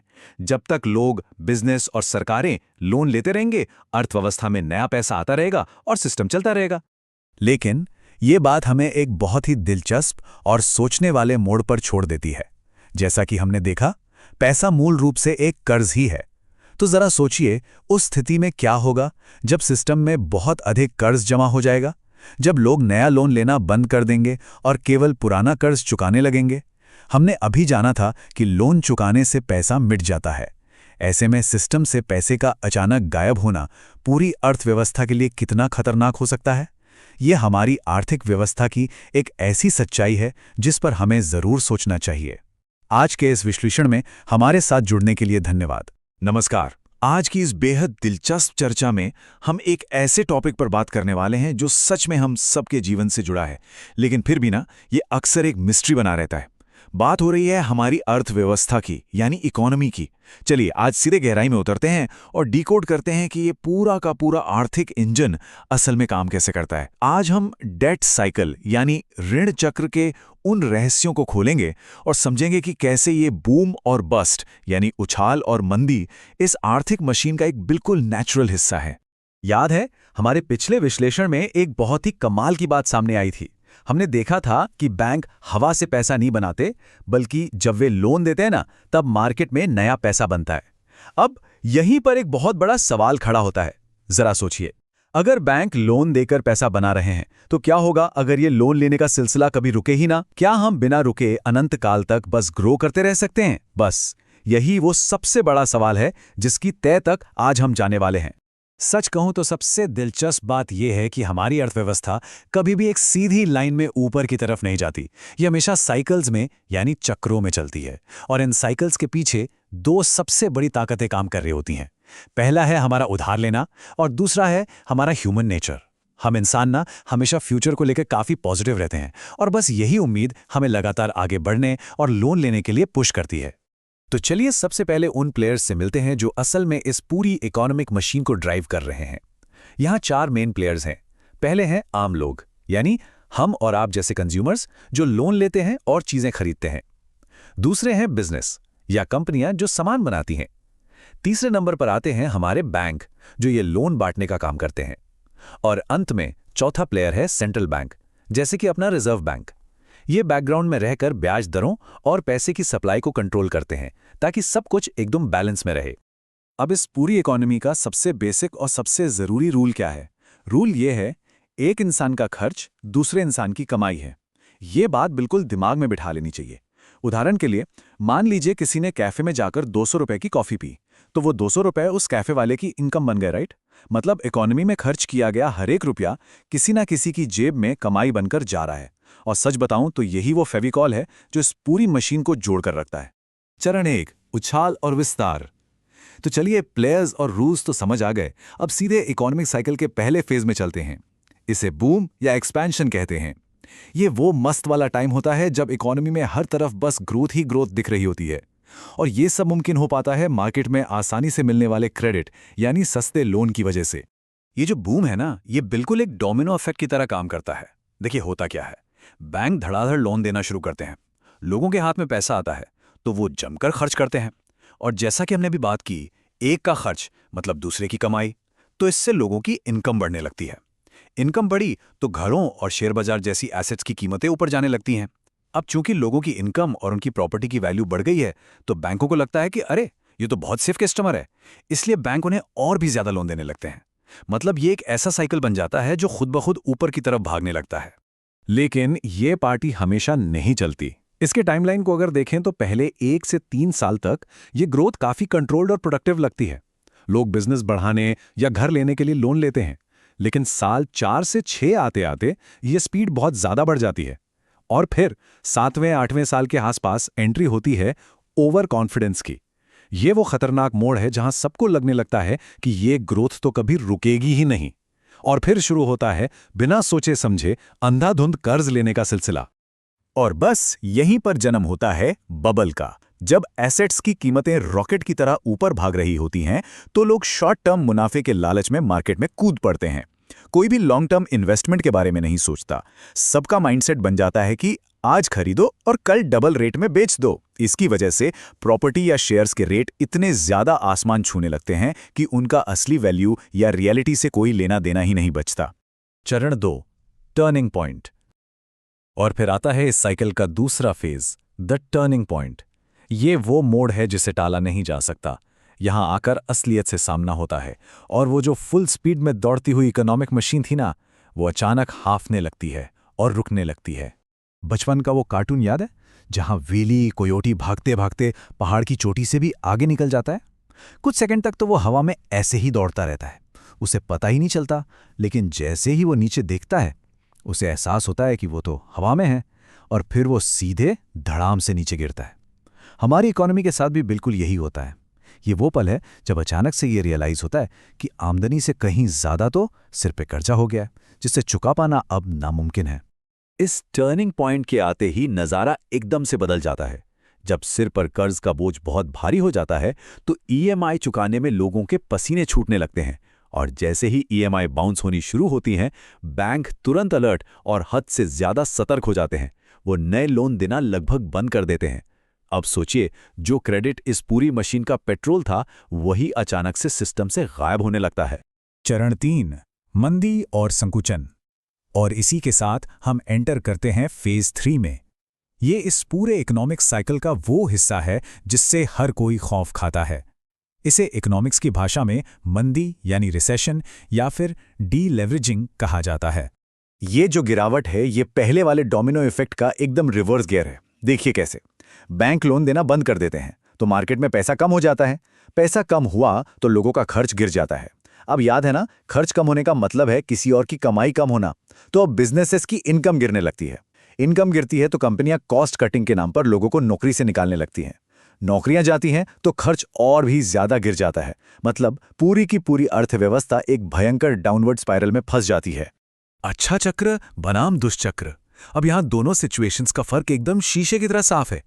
एक तरफ वो हमारा अच्छा चक्र था जहां सस्ते लोन की वजह से खर्च बढ़ रहा था और लोगों की वेल्थ ऊपर जा रही थी, और दूसरी तरफ अब ये दुष्चक्र है जहां लोन मिलना बंद हो गया है, लोगों के खर्चों में भारी गिरावट आ गई है और नौकरियां जा रही हैं। ये पूरा का पूरा गेम कॉज एंड इफेक्ट का एक परफेक्ट और मैकेनिकल एग्जाम्पल है। इतिहास खुद को दोहराता है। और हां, ये कोई मनगढ़ंत कहानी या थ्योरी नहीं है। इतिहास उठाकर देख लीजिए, ये साइकिल बार बार खुद को रिपीट करता है। चाहे वो 1929 में अमेरिका की द ग्रेट डिप्रेशन हो, 1989 में जापान का एसिड बबल फूटना हो, या फिर 2008 का वो खतरनाक ग्लोबल फाइनेंशियल क्राइसिस जिसे सबने देखा। हर बार स्टोरी की स्क्रिप्ट सेम होती है। पहले कर्ज का अंधाधुंध बढ़ना और फिर उसके बाद एक बहुत ही दर्दनाक क्रैश। मानव स्वभाव। लेकिन एक सवाल उठता है कि ये गलतियां बार बार होती ही क्यों हैं? इसका सबसे बड़ा कारण है हमारा ह्यूमन नेचर। हम हमेशा अपने लिमिट्स को पुश करने की कोशिश करते हैं। जब सब कुछ अच्छा चल रहा होता है ना, तो हम पुराना कर्ज चुकाने के बजाय बैंक जाकर और नया लोन ले लेते हैं ताकि एक और बड़ी गाड़ी या बड़ा घर ले सकें। ये इंसानी फितरत है। और सच कहूं तो इसीलिए ये साइकिल्स कभी खत्म नहीं होते, ये आते ही आते हैं। चरण 4, प्राकृतिक चक्र का प्रबंधन। तो अब सवाल ये है कि क्या इसका कोई इलाज है? यहीं से शुरुआत होती है हमारे आखिरी फेज की, इस नेचुरल साइकिल को मैनेज करना। जब मंदी आ ही गई है और कर्ज का पहाड़ टूट पड़ा है, तो इस बिखरी हुई इकोनॉमी को वापस पटरी पर कैसे लाया जाता है? जब कर्ज का बोझ बिल्कुल बर्दाश्त के बाहर हो जाता है तो सिस्टम को उसे कम करना ही पड़ता है। इतिहास में इसे हैंडल करने के 4 मेन तरीके देखे गए हैं। पहला तरीका है ऑस्टेरिटी, यानी खर्च में भारी कटौती करना। दूसरा है कंपनियां या लोग खुद को बैंकरप्ट डिक्लेयर कर देते हैं ताकि कर्ज खत्म हो जाए। तीसरा तरीका है वेल्थ डिस्ट्रीब्यूशन, जहां अमीरों पर ज्यादा टैक्स लगाकर पैसा बांटा जाता है। और चौथा और सबसे कॉमन तरीका है सेंट्रल बैंक का अपनी मशीनें चालू करके मार्केट में बिल्कुल नया पैसा छापना, ताकि सिस्टम में वापस जान फूंकी जा सके।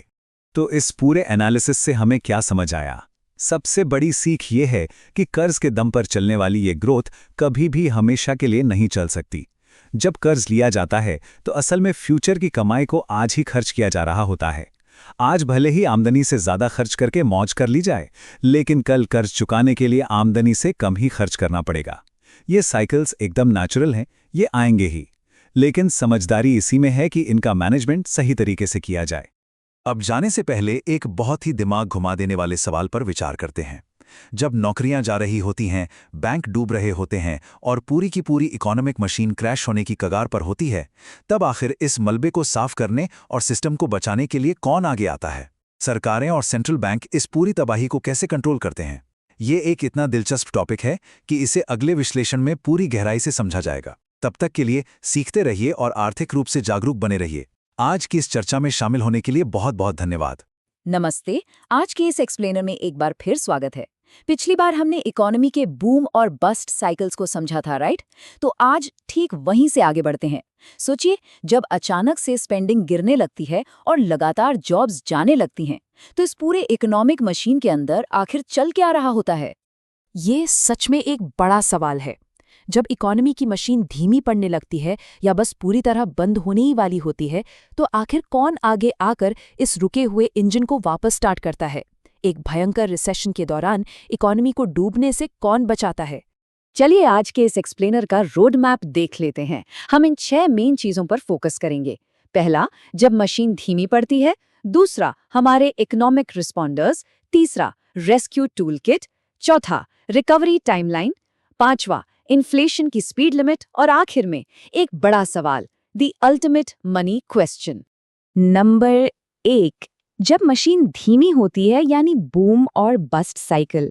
हमने पहले शॉर्ट टर्म डेथ साइकिल की बात की थी, तो आइए इस कॉन्सेप्ट की थोड़ी और गहराई में चलते हैं। देखिए, इकोनॉमी का एक सिंपल सा नियम है। एक इंसान का खर्च दूसरे की आमदनी होता है, बिल्कुल एक चेन की तरह। तो जब लोग खर्च करना कम कर देते हैं, तो दूसरों की इनकम अपने आप गिरने लगती है। अब इनकम गिरेगी तो स्पेंडिंग और भी कम हो जाएगी। इस लगातार गिरती स्पेंडिंग की वजह से चीज़ों के दाम कम होने लगते हैं, जिसे हम डिफ्लेशन कहते हैं। और बस यहीं से एक डिस्ट्रक्टिव चेन रिएक्शन शुरू होता है और रिसेशन आ जाता है। पूरी की पूरी मशीन लिटरली एकदम थम सी जाती है। Number 2, the economic responders. अब यहाँ सबसे बड़ा सवाल ये है कि जब सिस्टम पूरी तरह फ्रीज हो जाता है, तो उस वक्त आगे आता कौन है? यहाँ कुछ एक्टिव मैनेजर्स को एग्रेसिवली इंटरवीन करना ही पड़ता है, वरना हम एक बहुत गहरे संकट यानी एक लंबे डिप्रेशन में फंस सकते हैं। इस पूरे इकोनॉमिक सिस्टम के 4 मेन खिलाड़ी हैं जो सबसे पहले रिस्पॉन्स देते हैं। ये हैं सरकार, यानी अपनी फाइनेंस मिनिस्ट्री, फिर सेंट्रल बैंक जैसे कि रिजर्व बैंक ऑफ इंडिया, उसके बाद आते हैं कमर्शियल बैंक्स, और आखिर में आम पब्लिक यानी हमारे वर्कर्स और बिजनेसेस। ये चारों मिलकर इस पूरे बचाव कार्य यानी रेस्क्यू मिशन का एक अहम हिस्सा बनते हैं। यहाँ पर एक बहुत ही इंटरेस्टिंग फर्क देखने को मिलता है सरकार और सेंट्रल बैंक के बीच। सरकार फिस्कल पॉलिसी हैंडल करती है, इसका मतलब है टैक्स इकट्ठा करना और पब्लिक पर पैसा खर्च करना। दूसरी तरफ सेंट्रल बैंक के पास मॉनेटरी पॉलिसी का कंट्रोल होता है, यानी इकोनॉमी में कितना पैसा और क्रेडिट फ्लो करेगा ये वो तय करते हैं। दोनों के पास इकोनॉमी को संभालने के लिए बिल्कुल अलग अलग लीवर्स होते हैं। Number 3, the rescue tool kit. अब देखते हैं कि इन रिस्पॉन्डर्स के पास आखिर टूल्स क्या क्या हैं। ऐसे 3 स्पेसिफिक टूल्स हैं जिनका इस्तेमाल करके रुकी हुई स्पेंडिंग को वापस लाया जाता है और इकोनॉमी को स्टेबलाइज किया जाता है। टूल नंबर 1 है गवर्नमेंट स्टिमुलस। जब संकट का वक्त आता है तो सरकार एक स्पेंडर ऑफ लास्ट रिजॉर्ट बन जाती है।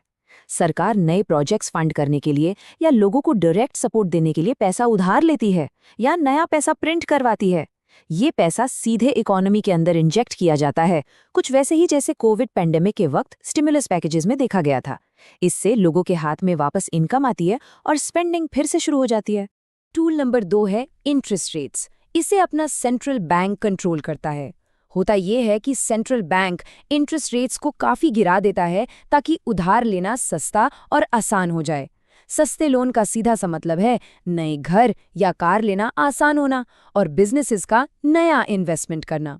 बेसिकली सस्ता उधार इकोनॉमी को वापस तेजी से आगे बढ़ाने के लिए एक नए फ्यूल का काम करता है। और टूल नंबर 3 है लिक्विडिटी सपोर्ट। इसमें central banks directly commercial banks को खूब सारा कैश प्रोवाइड करते हैं। ऐसा क्यों? ताकि कमर्शियल बैंक्स आम लोगों और बिजनेसेस को लोन देना अचानक से बंद ना कर दें।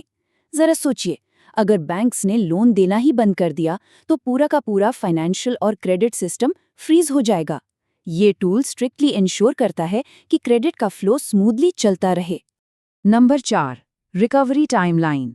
चलिए अब टाइमलाइन पर नजर डालते हैं और देखते हैं कि हिस्टोरिकली ये तीनों टूल्स एक के बाद एक कैसे फायर होते हैं, जिससे एक मृत पड़ी इकोनॉमी में वापस जान फूंकी जा सके।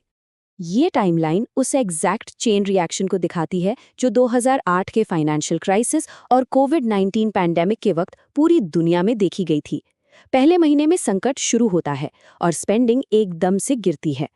अगले ही महीने में सरकार तेजी से अपना खर्च बढ़ाती है। तीसरे महीने तक सेंट्रल बैंक इंटरेस्ट रेट्स को कट कर देता है। छठे महीने तक आते आते बैंक्स नए लोन्स देना शुरू कर देते हैं और फिर लगभग 1 साल या उससे थोड़ा ज्यादा गुजरने के बाद स्पेंडिंग बिल्कुल धीरे धीरे नॉर्मल होने लगती है। इस पूरी प्रोसेस की सफलता दरअसल एक बहुत ही जरूरी फैक्टर पर टिकी होती है। इकोनॉमी को इफेक्टिवली स्टिमुलेट करने के लिए सरकार और सेंट्रल बैंक दोनों को एक साथ मिलकर कोऑपरेट करना ही पड़ता है। ऐसा इसलिए क्योंकि सेंट्रल बैंक अकेले सब कुछ फिक्स नहीं कर सकता। उसकी लिमिट सिर्फ फाइनेंशियल एसेट्स खरीदने तक होती है, जबकि सरकार इफेक्टिवली गुड्स और सर्विसेज खरीदकर पैसा सीधे लोगों की जेब में पहुंचा सकती है। इन दोनों की कोऑर्डिनेशन एब्सोल्युटली क्रूशियल है। Number 5, the inflation speed limit. पर अब एक बड़ा सवाल ये है कि क्या इन रेस्क्यू टूल्स को यूज करना हमेशा 100% सेफ होता है? सच तो ये है कि इन लिवर्स को अगर बहुत ज्यादा जोर से खींच दिया जाए तो इस आर्थिक इंजन पर एक नया और बड़ा खतरा मंडराने लगता है। यहाँ पर एक बहुत ही डेलिकेट बैलेंस मेंटेन करना पड़ता है। एक बैलेंस्ड रिकवरी में गिरती हुई क्रेडिट की कमी को पूरा तो किया जाता है, पर ध्यान रखा जाता है कि इकोनॉमी की प्रोडक्टिव कैपेसिटी क्रॉस ना हो। लेकिन अगर ओवरहीटिंग हो जाए, यानी सिस्टम में अचानक इतना ज्यादा पैसा डाल दिया जाए कि मार्केट की डिमांड इकोनॉमी की टोटल सप्लाई से कहीं आगे निकल जाए, तो महंगाई आसमान छूने लगती है। इसे टेक्निकली डिमांड पुल इन्फ्लेशन कहा जाता है। तो ये बात तो बिल्कुल साफ है कि हमारा इकोनॉमिक सिस्टम अपने आप यानी ऑटोमेटिकली ठीक नहीं होता। इसे डीपली और एक्टिवली मैनेज करना पड़ता है। सरकार और सेंट्रल बैंक्स यहाँ एक स्टेबलाइजर की तरह रोल प्ले करते हैं। इनकी पॉलिसीज में एक एकदम सटीक बैलेंस और परफेक्ट टाइमिंग का होना बहुत ज्यादा जरूरी है। एक सक्सेसफुल रिकवरी का बेसिक नियम बस यही है कि लोगों की आमदनी उनके ऊपर चढ़े हुए कर्ज के मुकाबले ज्यादा तेजी से बढ़नी चाहिए। और अब आखिरी हिस्सा, number 6, the ultimate money question. इस पूरे कॉम्प्लेक्स सिस्टम को मैन्युअली और एक्टिवली मैनेज होते देख एक बहुत ही इंटरेस्टिंग और डीप सवाल दिमाग में आता है। अगर संकट के वक्त सेंट्रल बैंक्स सच में इतनी आसानी से नया पैसा प्रिंट कर सकते हैं या सिस्टम में अचानक से कैश इंजेक्ट कर सकते हैं, तो फिर सरकार बस सभी को अनलिमिटेड पैसा क्यों नहीं बांट देती? है ना कमाल का सवाल। ये एक ऐसी फिलोसॉफिकल डायलेमा है जो पैसे की असली ताकत और वेल्थ क्रिएशन की असल लिमिटेशंस के बारे में गहराई से सोचने पर मजबूर करती है। आगे आने वाले वक्त में इस माइंड बेंडिंग टॉपिक पर एक और चर्चा करना सच में बहुत दिलचस्प होगा। आज के इस एक्सप्लेनर में जुड़ने के लिए बहुत बहुत शुक्रिया। नमस्कार, हमारे इस नए एक्सप्लेनर में आपका स्वागत है। पिछली बार हमने इस बात पर चर्चा की थी कि जब भी कोई बड़ा आर्थिक संकट आता है तो सरकारें और केंद्रीय बैंक अर्थव्यवस्था को बचाने के लिए उसमें भारी मात्रा में पैसा कैसे डालते हैं। ये तरीका बहुत कारगर लगता है ना? लेकिन आज हम इस बात की गहराई में जाएंगे कि वो ऐसा हमेशा के लिए क्यों नहीं कर सकते। तो चलिए सीधे मुद्दे पर आते हैं और असीमित धन के इस भ्रम को आज पूरी तरह से समझते हैं। तो सबसे बड़ा सवाल जो हम सबके दिमाग में कभी ना कभी जरूर आता है वो ये है कि अगर सेंट्रल बैंक सिर्फ एक कंप्यूटर पर कुछ बटन दबाकर हवा से पैसा बना सकता है तो फिर हम सब अमीर क्यों नहीं हैं? गरीबी मिटाने के लिए सरकारें सिर्फ सबके बैंक खातों में ढेर सारा पैसा क्यों नहीं डाल देती? सुनने में तो ये बहुत ही आसान सा समाधान लगता है। इस रहस्य को सुलझाने के लिए आइए पहले पूरी अर्थव्यवस्था के इकोसिस्टम को समझते हैं। हर अर्थव्यवस्था में मुख्य रूप से 4 खिलाड़ी होते हैं। पहला है सरकार, जो खर्च करती है और टैक्स वसूलती है। दूसरा है केंद्रीय बैंक, जो पैसे की आपूर्ति को कंट्रोल करता है। तीसरे हैं व्यवसाय या उत्पादक, जो वास्तव में वस्तुएं और सेवाएं बनाते हैं। और अंत में आते हैं कर्मचारी और उपभोक्ता, जो अपना श्रम देते हैं और बदले में चीजें खरीदते हैं। ये पूरा खेल इन्हीं 4 स्तंभों पर टिका है। अब आते हैं खंड 1 पर। असली बाधा क्या है? चलिए देखते हैं। जब ये नया छपा हुआ पैसा सिस्टम में आता है तो असली चुनौती शुरू होती है। देखिए, पैसा तो कंप्यूटर के कीबोर्ड पर कुछ स्ट्रोक मारकर तुरंत बनाया जा सकता है, लेकिन कारखाने बनाना, खेतों में फसल उगाना या अच्छे डॉक्टर और इंजीनियर तैयार करना, इन सब में असली समय, कच्चा माल और इंसान की कड़ी मेहनत लगती है। ये चीजें रातों रात कोई जादू की छड़ी घुमाकर पैदा नहीं की जा सकती। असल में पैसा अर्थव्यवस्था में बहने वाले खून की तरह है। इसका काम सिर्फ लेन देन को आसान बनाना है, न कि असली संपत्ति की जगह लेना। आप पैसे को खा तो नहीं सकते ना, न ही सिर्फ कागज के नोटों से कार चला सकते हैं। उसके लिए असली पेट्रोल चाहिए ही होगा। तो मूल बात यह है कि सच्ची अमीरी हमारी भौतिक क्षमता पर निर्भर करती है। हमारी असली सीमा ये नहीं है कि हमारे पास कितने कागज के नोट हैं या बैंक खाते में कितने डिजिटल नंबर हैं। हमारी असली सीमा हमारे वास्तविक संसाधन है, जैसे हमारी जमीन, हमारी मशीनें और हमारी काम करने की क्षमता। खंड 2, महंगाई असल में कैसे बढ़ती है? आइए इसके पीछे का सच जानते हैं। तो सोचिए, अगर हम बिना सोचे समझे पैसा छापते रहें तो क्या होगा? चेन रिएक्शन कुछ इस तरह होती है। सबसे पहले सरकार पैसे की आपूर्ति बढ़ाती है, जिससे लोगों के हाथ में ज्यादा पैसा आ जाता है। इससे चीजों की मांग तेजी से बढ़ने लगती है। लेकिन जैसा हमने देखा, सामान तुरंत नहीं बन सकता, इसलिए सप्लाई पीछे रह जाती है। अब जब ज्यादा पैसा उन्हीं गिनी चुनी चीजों के पीछे भागता है तो दुकानदार कीमतें बढ़ा देते हैं और बस यहीं से पैसे की खरीदने की ताकत गिरने लगती है। ये स्थिति तब और गंभीर हो जाती है जब हम अपने संसाधनों की चरम सीमा पर पहुंच जाते हैं। मान लीजिए कि हर व्यक्ति जो काम कर सकता है उसके पास नौकरी है, सारे कारखाने 24 घंटे चल रहे हैं और कच्चा माल पूरी तरह इस्तेमाल हो रहा है। इसे फुल एम्प्लॉयमेंट कहते हैं। इस पॉइंट के बाद सिस्टम में जितना भी एक्स्ट्रा पैसा डाला जाएगा वो एक भी नई चीज नहीं बनाएगा, वो सिर्फ और सिर्फ चीजों के दाम को आसमान पर पहुंचा देगा। खंड 3, खर्च करने की गति। चलिए देखते हैं कि इसमें हमारा मनोविज्ञान क्या भूमिका निभाता है। अब जो बात इस पूरे खेल को और भी खतरनाक बनाती है वो है हमारा अपना दिमाग। जब हमें लगने लगता है कि कीमतें लगातार बढ़ रही हैं तो हम घबरा जाते हैं। हमें लगता है कि जो चीज़ आज 100 रुपए की है वो कल 150 की हो जाएगी, तो हम पैसा बचाने की बजाय उसे तुरंत खर्च करने दौड़ते हैं। अर्थशास्त्र में इसे पैसे की वेलोसिटी या गति का बढ़ना कहते हैं। इससे मांग और अचानक बढ़ जाती है, जो महंगाई को बेकाबू कर देती है। इतिहास में हाइपर इन्फ्लेशन या अति मुद्रास्फीति के दौरान ऐसे कई डरावने उदाहरण देखने को मिलते हैं। हालात इतने खराब हो जाते हैं कि लोग हर दिन अपनी सैलरी मांगते हैं। क्यों? ताकि वे रात के खाने से पहले ही अपनी ज़रूरत का राशन खरीद सकें। क्योंकि अगर उन्होंने एक दिन भी इंतजार किया तो उनके पैसे की कीमत आधी रह जाएगी। सोचिए, ये अर्थव्यवस्था के पतन का कितना भयानक रूप है। खंड 4, विकास की असली सीमा। तो फिर आर्थिक विकास का सच आखिर है क्या? इन सब बातों से एक बहुत बड़ा मिथक टूटता है। हमें अक्सर लगता है कि सरकारों के पास पैसे खत्म हो जाते हैं, लेकिन सच तो यह है कि जो सरकार अपनी मुद्रा खुद छापती है उसके पास कभी पैसे खत्म नहीं हो सकते। उनकी असली सीमा वित्तीय बजट नहीं है, बल्कि उनकी असली सीमा वो मजबूत दीवार है जिससे वे तब टकराते हैं जब देश के सारे असली संसाधन इस्तेमाल हो चुके होते हैं। जब कुछ नया बन ही नहीं सकता, तब नया पैसा छापना मतलब सीधे महंगाई को दावत देना है। तो फिर सही रास्ता क्या है? सही और टिकाऊ रास्ता है हमारी उत्पादकता को बढ़ाना, नई तकनीक लाना, बेहतर कौशल सीखना। अगर हमें अपना जीवन स्तर सुधारना है तो हमें अधिक और बेहतर उत्पादन करना ही होगा। सिर्फ एक बड़े से प्रिंटर से ज्यादा कागज के नोट छापकर आज तक कोई भी देश अमीर नहीं बना है। अगर इन सारी बातों को एक साथ समेटे तो निष्कर्ष बिल्कुल साफ है।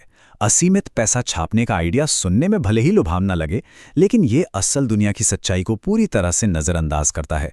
ऐसा करने से पूरा सिस्टम हिल जाता है।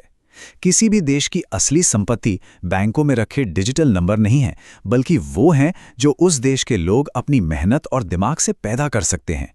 और ये शानदार विश्लेषण हमें एक बहुत ही दिलचस्प सवाल के साथ छोड़ जाता है अगर असली संपत्ति सिर्फ कागज के नोट नहीं बल्कि वास्तविक उत्पादन हैं, तो फिर दुनिया भर के देश अपनी मुद्राओं के साथ ग्लोबल लेवल पर एक दूसरे से मुकाबला कैसे करते हैं? कोई मुद्रा दूसरी मुद्रा के मुकाबले इतनी मजबूत क्यों हो जाती है? इस पर जरूर सोचिएगा।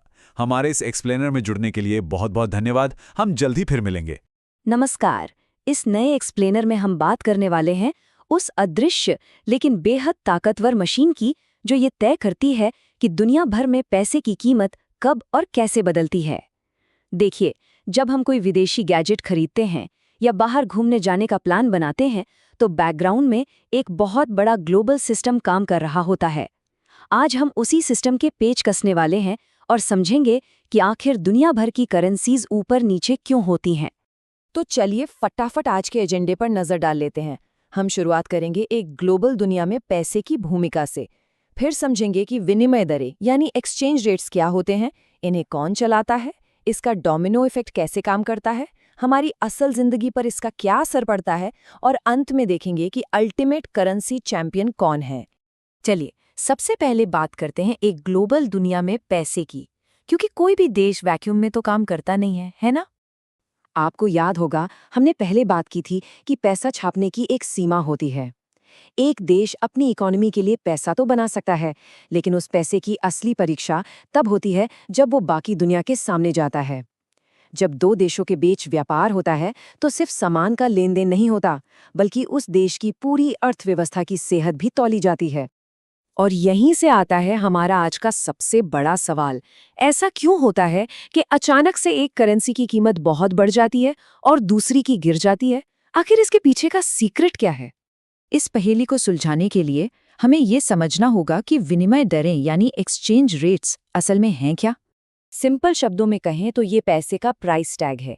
एक्सचेंज रेट हमें ये बताता है कि एक देश की करेंसी की एक यूनिट से हम दूसरे देश की कितनी करेंसी खरीद सकते हैं। बस इसे दो अलग अलग पैसों के बीच होने वाले व्यापार का एक तराजू समझ लीजिए। अब इस ग्लोबल गेम में सबसे दिलचस्प बात यह है कि इसमें खेल कौन कौन रहा है। ये सिर्फ सरकारों या रिजर्व बैंक जैसे सेंट्रल बैंकों का काम नहीं है। इसमें बड़े बड़े इंपोर्ट एक्सपोर्ट वाले बिजनेस और वो ग्लोबल इन्वेस्टर्स भी शामिल हैं जो लगातार दुनिया भर में अपना पैसा घुमाते रहते हैं। तो अब देखते हैं कि वो कौन सी अदृश्य ताकतें हैं जो किसी करेंसी की कीमत को चलाती हैं। देखिए, सारा खेल डिमांड और सप्लाई का है। करेंसी को आप बिल्कुल किसी आम प्रोडक्ट की तरह मानिए। अगर अचानक से बहुत सारे लोग एक खास करेंसी चाहने लगें और उसकी मांग उसकी सप्लाई से ज्यादा हो जाए, तो स्वाभाविक सी बात है उसकी कीमत बढ़ जाएगी। और अगर मांग कम हो जाए तो कीमत धड़ाम से नीचे गिर जाएगी। इस डिमांड को बढ़ाने वाला सबसे पहला फैक्टर है व्यापार। जब कोई देश दुनिया भर में अपना सामान बहुत ज्यादा बेचता है यानी एक्सपोर्ट करता है, तो बाहर वालों को उस सामान को खरीदने के लिए उसी देश की करेंसी चाहिए होती है। इससे डिमांड बढ़ती है। लेकिन अगर आप सिर्फ बाहर से सामान मंगा रहे हैं यानी इंपोर्ट कर रहे हैं, तो आप विदेशी करेंसी की डिमांड बढ़ा रहे हैं। दूसरा बड़ा कारण है इन्वेस्टमेंट। ग्लोबल इन्वेस्टर्स हमेशा मुनाफे की तलाश में रहते हैं। जब वो किसी देश के शेयर बाजार या बिजनेस में पैसा लगाते हैं, तो उन्हें लोकल करेंसी खरीदनी पड़ती है, जिससे वो करेंसी मजबूत होती है। लेकिन जैसे ही घबराहट में इन्वेस्टर्स अपना पैसा वापस खींचते हैं, तो करेंसी तुरंत कमजोर होने लगती है। और यहाँ ब्याज दरें यानी इंटरेस्ट रेट्स बहुत बड़ा रोल प्ले करते हैं। ज्यादा ब्याज दरें एक चुंबक की तरह होती हैं। जिस देश में ब्याज दर ज्यादा होती है, वहां इन्वेस्टर्स को अपने पैसे पर बेहतर रिटर्न मिलता है। इस रिटर्न के लालच में वो उस देश की करेंसी खरीदते हैं, डिमांड बढ़ती है और अल्टीमेटली करेंसी मजबूत हो जाती है। ये सब सुनने में थोड़ा थ्योरेटिकल लग सकता है, तो चलिए इसे एक डोमिनो इफेक्ट की तरह देखते हैं। ये बिल्कुल एक चेन रिएक्शन की तरह काम करता है। सबसे पहले कोई बड़ी आर्थिक घटना होती है, जैसे कोई नई पॉलिसी आना या कोई संकट आ जाना। फिर क्या होता है? इन्वेस्टर्स तुरंत उस खबर पर रिएक्ट करते हैं। इस रिएक्शन से उस करेंसी की डिमांड में बदलाव आता है और बस उसी सेकंड एक्सचेंज रेट ऊपर या नीचे हो जाता है।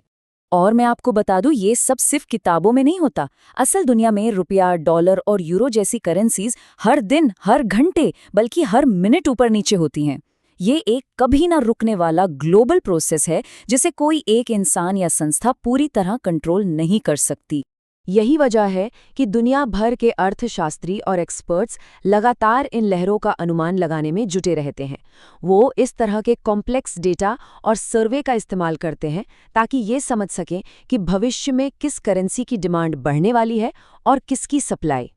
अब आते हैं उस बात पर जो सीधे हमारी और आपकी जेब से जुड़ी है। रियल वर्ल्ड में इसका इम्पैक्ट क्या होता है? तो देखिए, करेंसी की ताकत ना एक दो-धारी तलवार की तरह होती है। अगर आपकी करेंसी बहुत मजबूत है तो बाहर से सामान मंगाना सस्ता हो जाएगा, लेकिन आपके देश के एक्सपोर्टर्स के लिए अपना माल बाहर बेचना मुश्किल हो जाएगा। इसके बिल्कुल उलट, कमजोर करेंसी एक्सपोर्टर्स के लिए तो अच्छी है, लेकिन वो बाहर से आने वाले हर सामान को महंगा कर देती है। आसान भाषा में समझे तो अगर एक्सचेंज रेट गिरता है तो बाहर से आने वाली हर चीज, चाहे वो आपका फेवरेट स्मार्टफोन हो या फिर पेट्रोल डीजल, सब कुछ महंगा हो जाता है। इसका सीधा असर हर घर के महीने भर के बजट पर पड़ता है। चलिए अब इस पूरी कहानी के आखिरी हिस्से की तरफ बढ़ते हैं, ग्लोबल हायरार्की या अंतिम मुद्रा चैंपियन। इस पूरे एक्सप्लेनर का निचोड़ बस यही है कि विनिमय दरें एक स्कोरबोर्ड की तरह हैं। किसी भी करेंसी की वैल्यू कभी फिक्स नहीं होती। ये पूरी तरह से इस बात पर निर्भर करता है कि पूरी दुनिया को उस देश की इकोनॉमी पर कितना भरोसा है और उसकी करेंसी की डिमांड कितनी है। अब अगर ये पूरी व्यवस्था एक ग्लोबल रेस है जहां हर देश की करेंसी एक दूसरे से मुकाबला कर रही है, तो सबसे बड़ा सवाल ये उठता है कि इस वक्त दुनिया के फाइनेंशियल सिस्टम पर असल में किस करेंसी का राज है, और सबसे ज़रूरी बात, उसे ये ताकत मिली कैसे। ये एक ऐसा सवाल है जो ग्लोबल इकोनॉमी की एक बिल्कुल नई दुनिया खोलता है, जिस पर हम अगली बार बात करेंगे। इस एक्सप्लेनर में हमारे साथ जुड़े रहने के लिए आपका बहुत बहुत शुक्रिया। इस एक्सप्लेनर में आपका स्वागत है। आज हम एक ऐसी चीज के बारे में बात करने वाले हैं जो सच कहूं तो हम सबके रोजमर्रा के जीवन, वैश्विक राजनीति और पूरी दुनिया की अर्थव्यवस्था को बिल्कुल अदृश्य रूप से चलाती है। हम बात कर रहे हैं दुनिया की सबसे शक्तिशाली मुद्रा की। जी हां, एक ऐसा कागज का टुकड़ा और कुछ डिजिटल नंबर्स जिस पर लिटरली पूरी की पूरी वैश्विक वित्तीय प्रणाली टिकी हुई है। तो चलिए बिना किसी देरी के शुरू करते हैं। आज के इस सफर में हम इन 6 मुख्य पॉइंट्स को कवर करेंगे। सबसे पहले दुनिया की सबसे बड़ी मुद्रा, फिर इसके प्रमुख वित्तीय खिलाड़ी, डॉलर की जीत का दिलचस्प इतिहास, इसकी मांग का पूरा सिस्टम, इसका वैश्विक प्रभाव और लास्ट में पैसे का भविष्य। भाग 1, सबसे बड़ी वैश्विक मुद्रा। अब पिछले एक्सप्लेनर से आपको याद होगा कि किसी भी मुद्रा या करेंसी का मूल्य कभी फिक्स नहीं होता, राइट? ये ग्लोबल डिमांड के हिसाब से ऊपर नीचे होता रहता है। दुनिया में सैकड़ों करेंसीज हैं, यूरो है, येन है, पाउंड है, अपना रुपया है, लेकिन जब बात ग्लोबल स्कोरबोर्ड की आती है ना, तो एक करेंसी ऐसी है जो बाकी सबसे बहुत बहुत ऊपर है।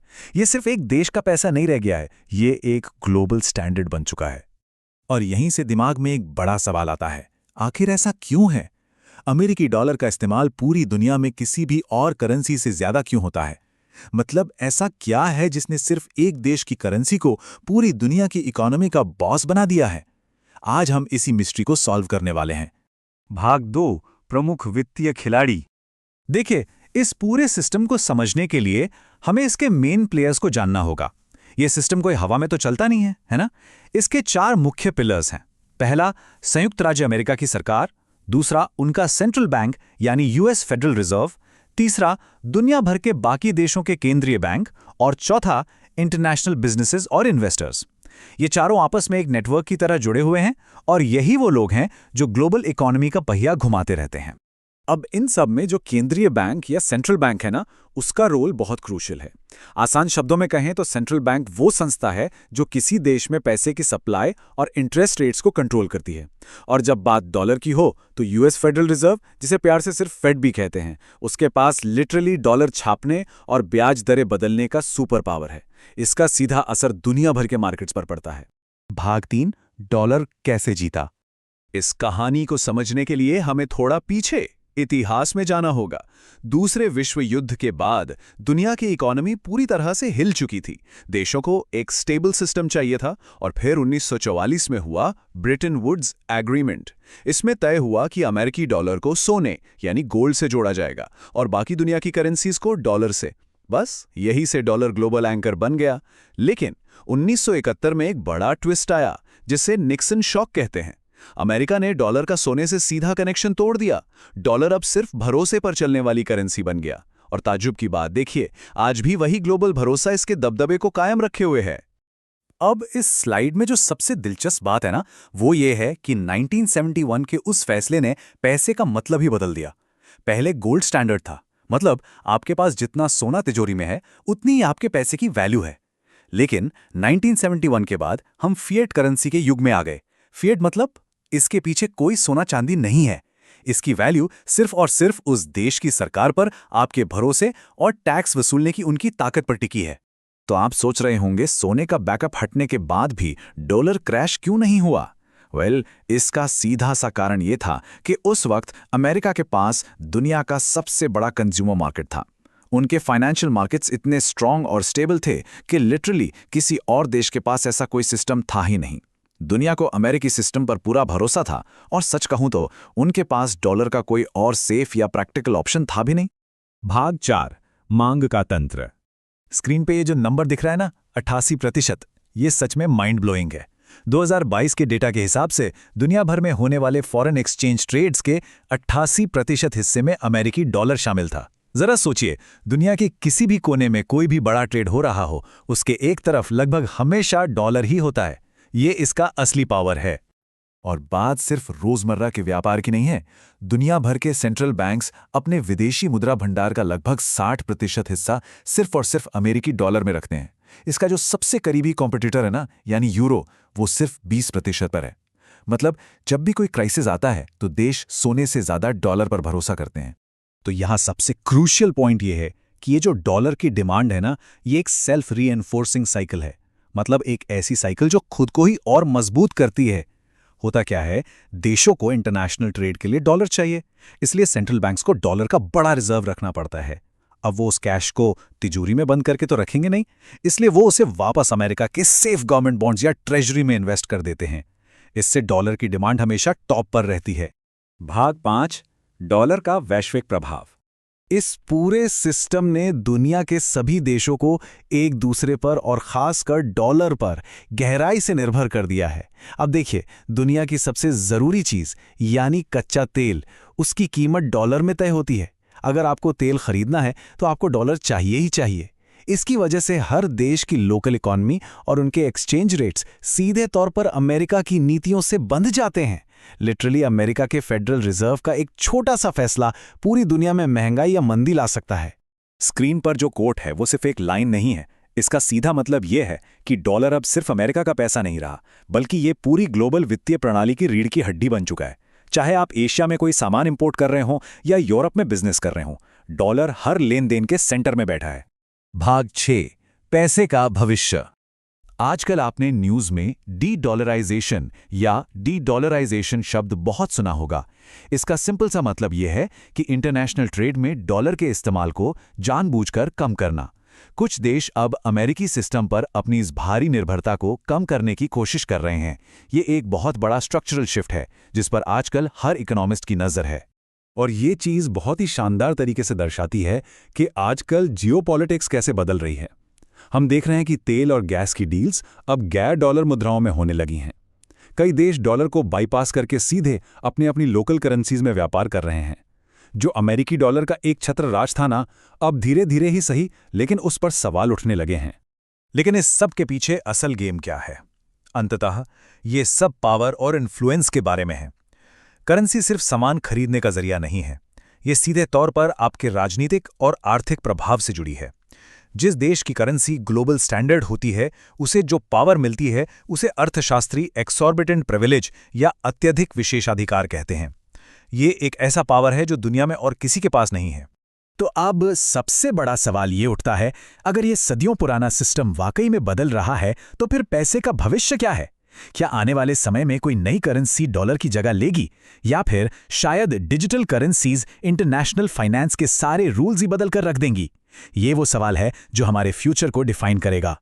खैर, इस एक्सप्लेनर में हमारे साथ जुड़ने के लिए बहुत बहुत शुक्रिया। ऐसे ही नई नई चीजें सीखते रहिए और हम आपसे मिलेंगे अगली बार।